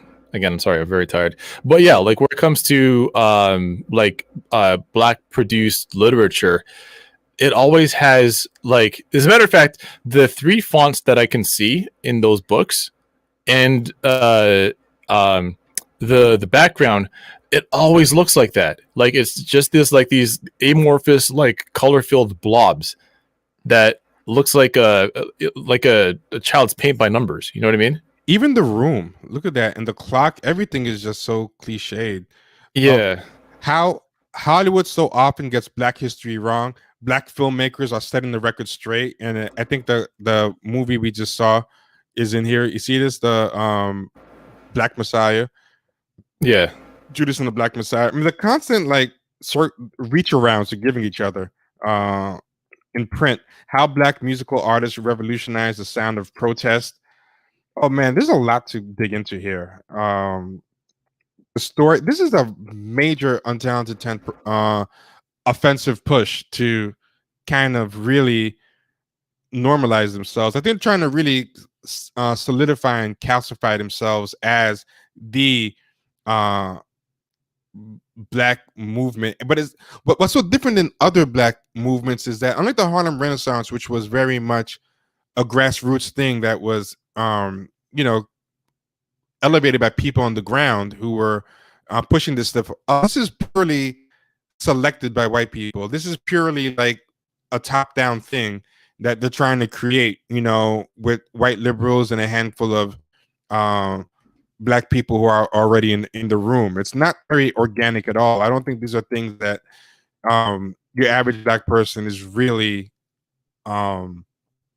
creating or consuming, really. Mm-hmm.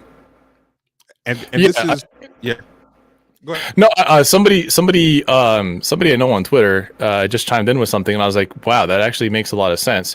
Which is that one of the problems, he says, one of the biggest failures of race-oriented liberalism is holding up the Renaissance and other imperial artistic movements as aspirational. Black Renaissance, Black capitalism, completely unable to conceive of alternatives. Real prison of your own mind shit.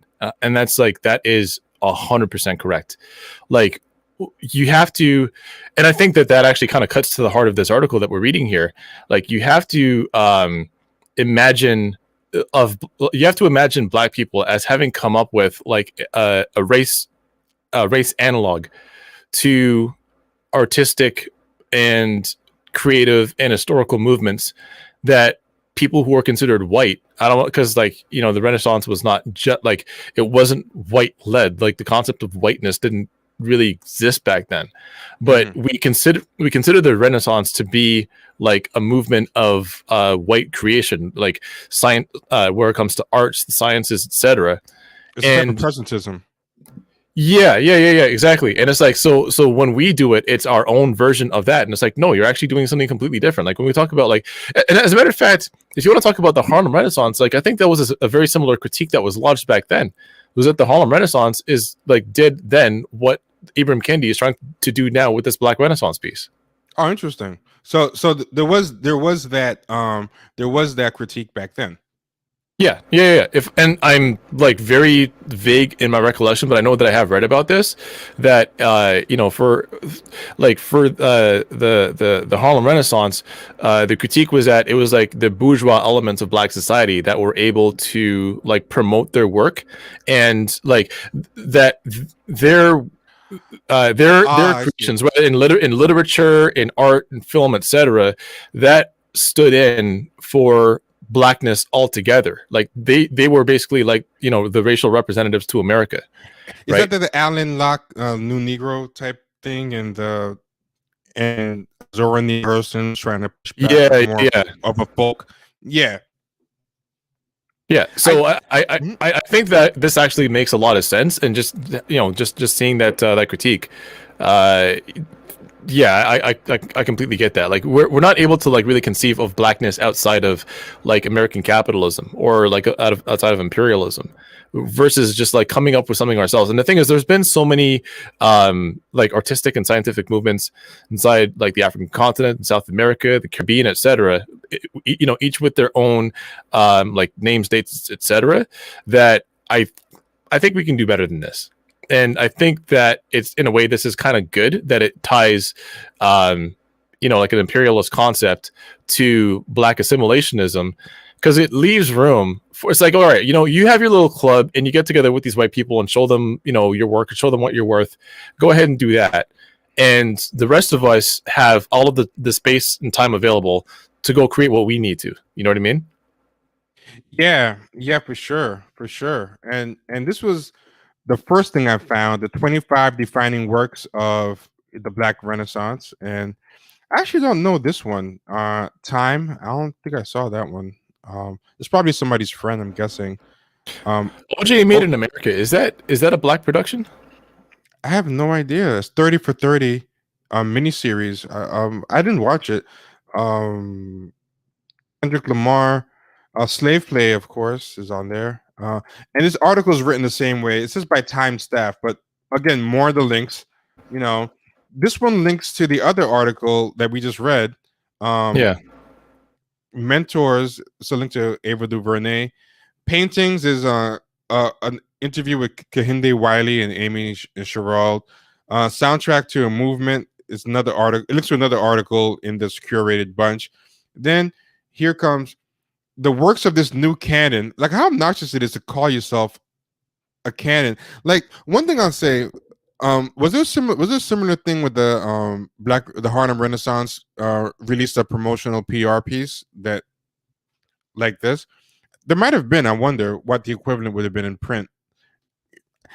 I don't know if it's, but this is kind of weird. It's like, it's not a collection of, you know, short stories or anything. It's just basically, this is just a big giant PR piece. They just took over the magazine to just promote themselves. This is like the echo of Pass the Mic from last year. You know what I mean? Yeah. And it's not yeah. No, it's basically just it's curating and collecting content that you think that white people ought to consume in order to feel less racist. It's a pass the mic moment. And I think this is like the culmination of you know, Blackout Tuesday from last year, which is that essentially, like, think about the fact that the defund the police movement it doesn't have mainstream purchase anymore, especially now that like liberal news media is now praising police after the January 6th insurrection. And so what we've gotten instead is the black petty bourgeois, you know, throwing themselves forward, prostrate at the feet of white people and saying, consume our stuff, and by consuming our work, you will be less racist. Like, it's basically creating like absolution the way that the Catholic Church would. And it's like, if you pay this money, if you pay these indulgences, then your sins will be absolved. A black dude directed OJ in America. You know, let me ask you this, Andre. I'm a Q. Is it wrong that we don't think this way? Like, should we be going to people that we know who write in, you know, white media and say, hey, do you mind giving us like 20 pages to just plug up ourselves and all our friends? Like, cause, you know, like, I wonder, is this the game we have to play? Like, should we just do that? Like, do our own counter to this and just be like, you know, and by the way, a great, you know, podcast to listen to is Drop Pod. And also, you know, if you really want to do, you know, Champagne Sharks, and this all was created in response to, you know, George Floyd and Breonna Taylor. Like, it's something, this sounds like there's something wrong with us that we don't want to do this. You know what it is, and I've been thinking about this for a little while, and I think I might have talked to you a little bit about this, and that's that I've said this to you before, that, you know, one of the things that Andrew Breitbart, you know, piss on his soul, got right was that politics does live downstream from culture, and without the ability to create cultural property, to propagate ideas that would otherwise be unpopular and otherwise unacceptable, like, you have to have culture as that vehicle. So without a cultural industry, you're kind of stuck on the outside trying to like bring down you're outside the walls of the castle trying to bring it down by cursing at it. You know what I mean? And I don't think the Yeah. answer is to get inside the castle and bring it down from within. That's the striver climber mentality. I think the answer is to build a castle and build your own army and then lay siege to it. So I think like you're not going to build a culture industry that matches time. But what you can do is create a culture industry that is able to like cut the legs out from underneath these types. You know what I mean? And I think but I feel like I think that where it comes to like the like individual like podcasters and YouTubers and writers, I think where it comes to like having really good publications like the Black Agenda Report, and having organizations like the Black Alliance for Peace, and having like like intellectual powerhouses like Jared Ball and Dr. Sharice Bird and Stelly. The thing is, like, sometimes it feels like all of us that are engaged in this resistance against like Black petty bourgeois aspirationalism are doing this in our own silos. And I think we do in a way have a culture, like we have created a Black counterculture. I think that somehow has to like burgeon itself into an industry. Until it can become an industry, like so you're saying, like, are we doing it wrong? Should we just do what they do? And I'm like, yeah, in a way, yes, but not to the same people that they're trying to pander to. I think we have to do what they not just do such a in our own- craven, yeah, not just a craven, just link spamming degree. Like I feel like we would at least tie it into some kind of substantive narrative, not just be like just dropping links. This is so self-congratulatory and masturbatory. And uncreative. That's the thing that it offends me the most. It's uncreative. Like it's actually anti-creative, because everything that they're doing is like, it's like you know what a palimpsest is? No, what's that? It's like ooh, did I lose you? Cultures would like rather than on like paper and pen to inscribe important things, metal, like rolls of metal sheets would be used, and then accounting and writings and other forms of writing would be stamped on it. But the thing about the palimpsest is that you can erase it by simply like beating it flat again and then using it over again. You know what I mean? So I think that like what they do, they've turned culture into a kind of palimpsest where nothing new can ever be created. They're simply just like reproducing what came before, and then we memory hole it, like scrubbing the palimpsest clean and then doing the same thing all over again. So where it comes to like striverism in the 1980s and 1990s and 2000s, we in a way like consume a different world. We consumed, I mean, before Bill Cosby was obviously became persona non grata, consumed the Cosby Show, consumed that entire mode of culture, living. As a matter of fact, in a way, it kind of looks like this whole Ready Player One thing, where we consume all of the culture that came before and then regurgitate the culture and then call it new culture. So we've basically just like scrubbed all of that clean, and then for like the new audience that hasn't heard of this stuff, we don't have we don't have like the TV shows of like the 1990s and the 2000s and so forth. We don't have Family Matters. And I'm not saying this is the same thing as Family Matters, but to me it's like it's kind of the same. That we don't have Family Matters, now we have Blackish. You know what I'm talking about? Yeah, I totally know a lot of the same function.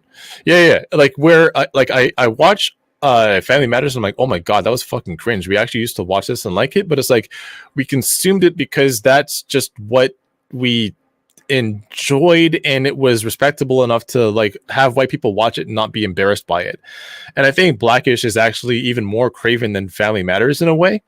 Because not only do we watch it, enjoy it, and not be embarrassed by it, we convince ourselves that this is how we have to be in order to be liked by white people. Like I was watching an episode of Blackish the other day, and I had to turn the shit off because it's like when you talk about after Jackie Robinson retired, the black players in Major League Baseball went from like 6% of Major League players to 7% by the time. So it's like, are you saying that for the black audience watching this show? Are you trying to educate black people? Did you bring this up because black people need to hear it, or are you in like your clever subtext trying to indicate to other producers and other studios and so forth that what's his name, last name Barris, the guy who's the showrunner? Oh, Kenya Barris. Kenya Barris, that's right.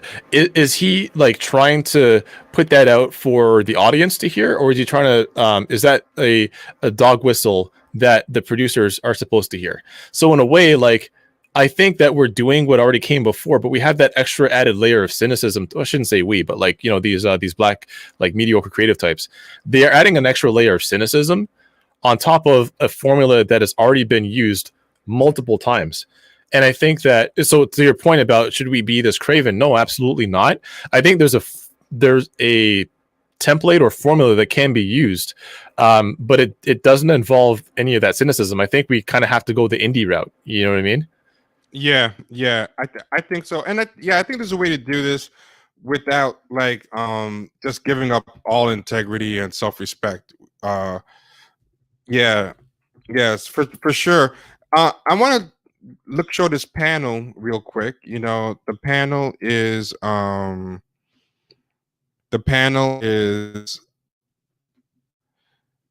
mean, FKA Twigs, Desus and Miro, Matthew Cherry, Ava DuVernay, Dream Hampton, Ibram Kendi, he put himself on the panel, Lynn Nottage, Tessa Thompson, and Jasmine Ward. A lot of the works I don't know, so I'm not going to judge them, but the choices are so obvious. Everybody who is into anything that has to do with weird race play always name checks Kara Walker. We're going to do a newsletter about Kara Walker. Kara Walker is like the Jeremy O. Harris of the art world, but she's always has these weird, really exaggerated black features with sex and mixing slavery with sex and titillation, big pendulous breasts, and like it's very, people aren't really sure what she's trying to say, but I think she has got some. I don't know how much you know about Kara Walker, but she's Kara Walker, and I'm I don't know, people have their opinions about Kara Walker, about, she's like some people see Kara Walker as a liberatory figure. I don't. I kind of feel like Kara Walker mines black trauma and history, and tries to make it revolutionary art. Yeah, but it's not even really trying. I think she tries to pretend she's doing it. Like she knows I don't think she has a sincere desire. I think she wants to titillate the same way Jeremy Harris wants to titillate. Like it's made for white people. The Lovecraft Country name checker. The Lovecraft Country people name checker. Jeremy O'Hara's name checks are like crazy as an influence. It's like it's the amount of, it's how the Venus Hottentot and the Black Pickaninny plays, like, it features so prominently into her work that I avoid it whenever I just personally, it disgusts me. Her work does the same purpose and same intention and same dynamic as the Venus Hottentot, except it's a black person doing it, so it's okay. The same way they use black bodies to make founder chic acceptable. Like, it's okay to celebrate slave owners if you make black people the ones who will do it for you. It's the same thing with the Venus Hottentot. She gives cultural permission for white people to enjoy the Venus Hottentot in a way a white person can't. That's what she's there for. I don't know much about An American Marriage and Tayari Jones outside of this description, so I have no idea. Is that the one that the I haven't read it. A book publisher sent it to me to ask me to review it, and I didn't even open the book. Okay, Atlanta, but I don't like the author or anything. I just I don't like people doing that. Yeah. So even without being solicited, they send it to you? Yeah, it happens a lot. Oh, okay. Atlanta, Donald Glover. I enjoy Atlanta. I mean, I can see why some people don't like it, but I mean, it's okay to me. Beneath the World and Me, Ta-Nehisi Coates. That's a obvious choice for this crowd. Black Panther. That's just okay. I know. It's just kind of funny. That's part of the Renaissance, like a blockbuster. No, I know that Black Panther's. I mean, Black Panther's in there because it represented like for a lot of like Black people that wanted to get on the influencer market. It was like an entry point for a lot of them. And also, if I'm gonna be like perfectly cynical about this, it's because Chadwick Jones or God, what the fuck is wrong with me? Chadwick Boseman just passed away, and it's like That's true. they have to name check him. They got to see his face in there. Like even if just to like boost its appearance on the Google rankings, he's got to be in there. But also, I really do believe that they really like sincerely Black Panther. And it's about them, not about Africa. Like the Escape from Planet A guys always say that Crazy Rich Asians is not really about foreign-born Asians, either from Singapore or China. And in fact, in China, it did terribly. It did horrible overseas. It's really about Asian Americans and their fantasy of a world where they can be, the top dogs and the beautiful, rich, fast ones. And that it's really they're using this foreign group of Asians to sell Asian Americans a fantasy about themselves. So it's not really about them. I feel like the same thing Black Panther.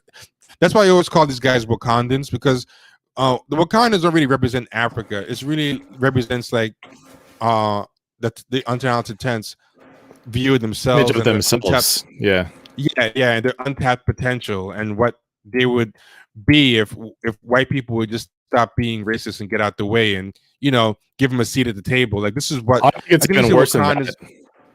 Oh, please tell me. I think it's like if you know what it's like. It reminds me of when Americans took that boat to Liberia and then essentially replicated American slave society. I think it's almost like, hey, if you white people gave us a patch of land out in Africa somewhere, this is what we would be able to create. Like if you just gave us like the means to like start on our own, we would be able to watch what we would do. It's like it's pure like it's a Mary Sue fantasy. Yeah. This is a great point. This is definitely for white people. Oh, sorry, and a point, and I'll tell you why I came to that conclusion now is that Ta-Nehisi Coates' run in Black Panther was I forget if it was like you that introduced me. Somebody introduced me to this, and I was like, "Holy shit!" I didn't even know. Yeah, it wasn't me because you're the one that told me about this. I know what you're talking about. Yeah, that Wakandans colonize the galaxy. It's like, so you take, even Stan Lee didn't have the audacity to do something like this. To like say that, with enough time and ability, Black people would eventually just turn into white people and replicate their logics. They also, Ta-Nehisi Coates, and I got this from you, also had a story that established that the Wakandans got their technological advancement from aliens. Yeah, but what they did to the aliens was what white people did to the indigenous people, which is they basically attacked and wiped them out and stole from them. Yeah, so yes, it was very much white people. The Wakandans are the white people or Black people type of thing. Yeah, exactly. Yeah. Citizen by Claudia Rankine. I've heard a lot about it. I don't know anything about it. I can't judge it as good or bad. If you have anything to say about it, by all means, feel free. Not really. I mean, I'm not a big poetry person.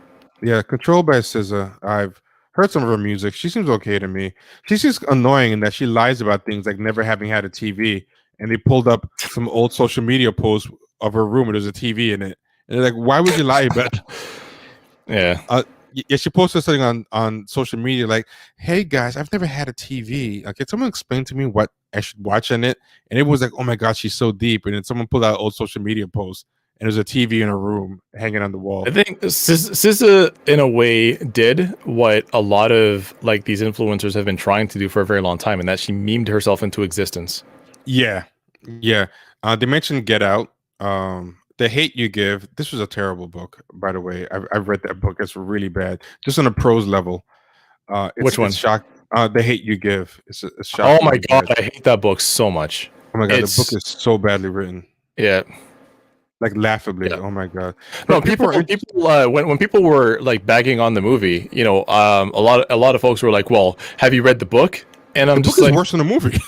"Yeah, I've read the book, and it was shit. I would never Yeah. give it to my children." Bad as the movie is, I swear the book is worse. Like the book actually cleaned up a lot of the bad stuff of the movie. Heavy by Kaisi Lehman. I don't know much about him. I do know he was in this the Barbershops of Doom video, talking about infiltrating the black barbershop and all the Oh my homophobes god. in it to get them to stop voting for Trump. That was Oh a my funny video. god. The one that Kimberly Crenshaw put together. That was pretty funny. I May Destroy You by Michaela Cole. I've heard good stuff about it, but from so many people that I don't really like that I'm wary about it. But I I could be haven't wrong, tried but it. I think Nina said that she liked it. And Okay. if Nina likes it, I'm like, okay, maybe there's something to it. Yeah. I like her other stuff, so I don't want to write it off just because a lot of Wakandans like it. Um Insecure is on here. I will say I think the last season Insecure was much better than the other ones I hated. Lemonade by Beyonce, but I mean this is not really the most inspiring list to me in general. Some of it's good, some of it's Moonlight by Barry Jenkins. I mean, I wasn't crazy about it, but I could see someone else liking it. The Obama She liked it a Portraits. lot. I liked Moonlight. There was elements of it that I really hated, but the parts that I liked, I really liked. I like it visually, but Yeah. the story with the knockout game, I thought was I don't know about all that. Yeah, The Obama Portraits. Um, okay, whatever. At this point, why not? Like fuck it, fuck it. Made in America. We know it's by a black director, but this is like a weird. Why is that part of Black Renaissance? Like it's a document. I don't know. It's That's anything. the thing. Right. It's just name checking things that black people did that we like, is what I'm trying to say. And this one's even worse because it's not even made by a black person, really. It's opposed by Ryan Murphy.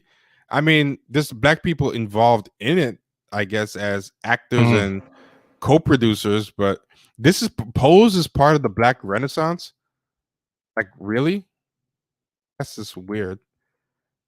Wait, what is this? Savage X Fenty. Is that her makeup line? Like, yeah.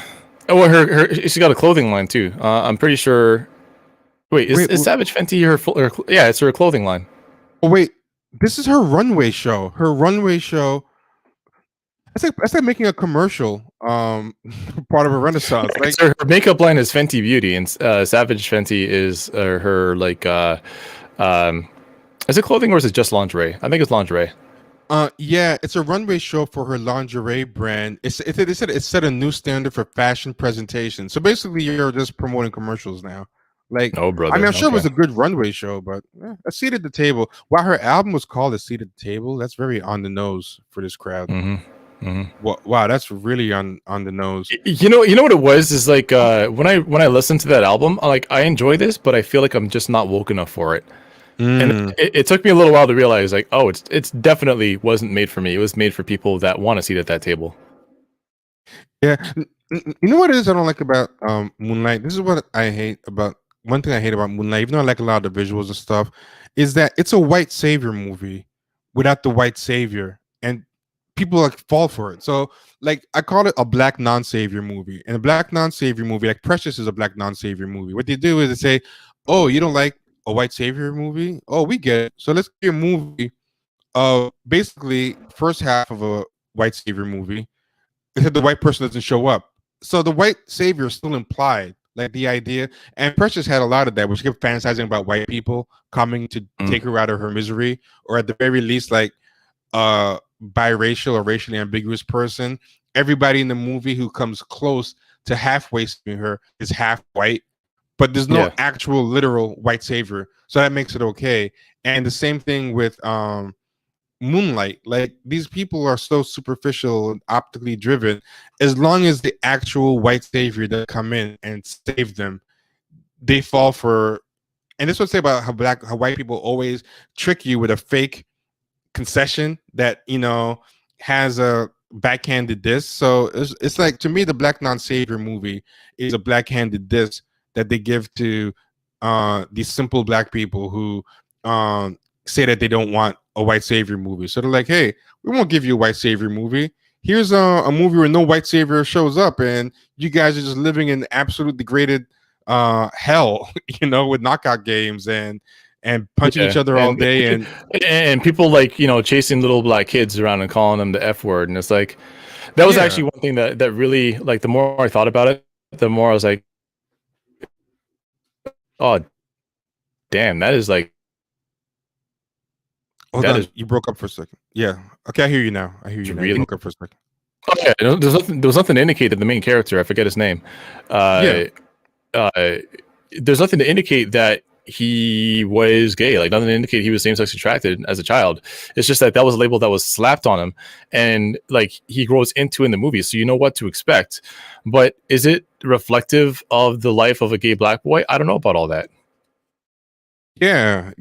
I mean, yeah, it's I don't get it either, and like no one can save anybody. The black drug dealer, hey, he was nice to the boy, but he's giving his mother the crack. So he's not really saving him either. He can't save his woman. He dies and doesn't leave his woman anything, and his woman is just living alone and getting like talked bad about by the other black thugs, and they're all playing the knockout game. I'm like, how is Chiron is his name? Like, but hey, no white person came. Yeah, no white person came and saved anybody, so it's great. Even though I guess it's progress. It's so silly. Nobody white came in and saved the child, and look what happened. He turned into a fucking gangster. yeah, exactly, and all that stuff. Slave play. The one person who was remotely saved is the mother, who ends up in some kind of home that seems to be run by white people at the end of the day. Yeah, it looks like she was in a rehab clinic of some kind. Yeah. So the closest anyone comes to being redeemed, slave play. We've talked about that enough, but the word trauma appears a lot. Sweat by Lynn Nottage. You know what I figured out? I figured out is that when a critic of any piece of art says that they have to sit with something and unpack it, it means they thought it was shit, but they're afraid to say it. I think we can agree on that now. Yeah, I totally agree on that. Telfar Clemens shopping bag. Okay, a shopping bag is on here, and okay, whatever. Why not? I mean, don't get me wrong. I would buy a Telfar for my boo. Like I would totally. I think she would appreciate it. She likes Telfar, but why is that on here? What? So basically, it's just like pieces of it's cultural artifact, is what it is. It's like it's basically like a guide map for white people. Like, these are the signposts of black culture that it's like I said, it's like Ready Player One. If you can familiarize yourself with these pop culture artifacts, you'll be down with us. If you buy these pop culture artifacts, you will relieve yourself of your racism. Do you know what this is? This is advertorial. Remember when people used to complain about advertorials when they first came? Like, they look like articles, and they would embed them in the magazine, and then you think you're reading an article, and then people hated them so much they started requiring that you put on top of it, this is an advertisement, so that because people get fooled by them, they used to put them unremarked, and they had to start putting them. This is what this is. This is an official advertorial that is in editorial. Like, that's all this is. This is just stuff for you to buy. It's a compilation advertorial, and because I can't imagine a product being in a of the time profile of the Harlem Renaissance, no matter how you feel about it. But like, it's just weird, like a product. When they see us, Ava DuVernay. Okay, so that's a 25. I don't know. It is what it is. Ava DuVernay blocked my ass. Oh, she that's like a trophy. You should hang down your wall. You should hang the block screen, print it out, and then put it on the wall. Any Black Tour Guide, that's a great one. Anybody? Do you have anything you want to say? I'm pretty done. I know you're tired too. I'm pretty wiped out, and I have to record the bumper for our show that people know who you are on the episode, because we definitely cold opened that one. Oh yeah, yeah, yeah. It's true. That's true. Definitely. Yeah, yeah, for sure, Yeah. for sure. I just did the Drop Squad, Andre's podcast tonight. So this is kind of a trade off. Oh, this is something that'd be fun. This is not a bad idea. Make our own type of anti-Renaissance list with your contemporaries. Well, this is what I was saying before. Like, should we do it? But I just don't want to come out as craven as this. But Andre convinced me, Q convinced me that it could be done. You know that it is possible to do it without being. Uh, Colonel Kobe Gaddafi said, "Dear God, no, no, I would try to do it." I think it can be done in a way that's like tactful. Yeah, yeah, exactly, exactly. And it's like, you know what makes this so craven is that it's just him. Like, there's no through line that connects all of these artifacts. You know what I mean? Like, there's nothing there that, like, whether it's like ideology or art wise or there's nothing that's like, there's no connective tissue between them. He's just throwing out names and things. And I think if we were to talk about, like, for example, like film, art, literature, etc., you can do that, and there's at least some connective tissue there. Like, there's, you know, it's what probably would link them all is that they're, I mean, obviously that they're black, but also that they serve some sort of, like, whether you want to call it a revolutionary purpose or like an anti-imperialist purpose or however you want to describe it, but it's something that doesn't just operate in relation to oppressive structures, but either resists or exists completely independent of. You know what I mean? I will say my problem though, I don't know a lot of new good black fiction and movies and stuff. Not because I don't think it exists. I'm sure it does, but I feel like I'm out of the loop for discovering it because I'm not plugged into any type of good underground network. Like when it comes to politics, that's the only thing I feel plugged into. Like if you want to know a lot of great journalists and podcasters and stuff like that to get good correctives to the Joy Reids of the world and people in you know that side of media, I'm good with that. But I think we need someone. Maybe Mtume is good on that because I feel like Mtume, like for example, I like Michael R. Jackson's play, which I thought was great. Strange Loop, musical. But yeah, I think this stuff in the fiction side exists, but I admit, like, I'm weak on that because I just feel like these guys are pushed so hard in our face. It's hard to even find. I'd love to know who's doing good indie movies. You know what you can do actually. Have you heard of Quali.tv? I heard of it. Is it related to Talib Kweli? No, no. It's it's like a black indie Netflix. Yeah, I heard about it, but I was worried it was related to Talib Kweli, so I never tried it. No. Oh, so now I'll try it. No. It's like it's basically like indie film and documentaries and so on. I actually have a membership, and I haven't been able to watch that much just because I've been so busy with school and whatnot. But I do intend to watch a lot more of it this year. So I can't say that you're going to find exactly what you're looking for on Quali.tv. But from the little that I have watched so far, it has it's not stuff that I've come across. I haven't seen anybody name check anything that I'm seeing in here. I even saw Robert F. Williams' Negroes with Guns in there, like the documentary on that. Yeah. So that might be pretty good. Also, I bet if we got like people like Michael R. Jackson and Mtume to cover the arts part, they're probably plugged into a lot of good people who were not. So yeah, I mean, I think something like that. Well, if you listen to the Within Our Gates podcast with Mtume Gant and Adam Thompson, great plug. Find that out. great no plug. Worries. Speaking of great, someone asked this, so this is a good thing to end on. Someone wants to know when is the episode that was on dropping, but just plug the whole enterprise while you're at it. Oh, for sure. Yeah. So the Resistance Noir Podcast Network, which will very shortly be consolidated into the Resistance Noir Podcast. That is, podcast creators, myself, Renite, Jamal the Creator, Ali, Nina Monet, and myself comprise the Drop Squad podcast. Mtume Gant and Adam Thompson are a film. They have a film and culture podcast called Within Our Gates.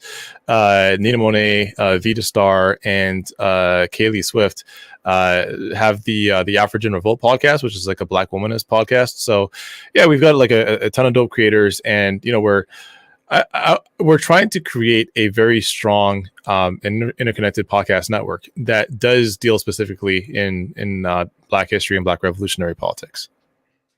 Yeah, sounds great. And as usual, if you enjoy our show, support us all those ways below: Venmo or Cash App at Champagne Sharks, PayPal, champagnesharks@gmail.com, or support us at patreon.com/Champagne Sharks. Especially if you want reading lists and stuff like that. If you become a patron, you'll get access to our book club, and we nominate and read books and discuss, and we record the episodes, and you can listen to old episodes of the book club where we have the discussion. So definitely check that out. Thanks, Andre, for joining us. Thank you, Kenny, for being around earlier. Unfortunately, his power went out. I hope everything's okay with him. And thanks to all of you for being out there and chopping it up with us. We appreciate all of y'all. Love y'all. Be good. All right. Take it easy, bro. All right.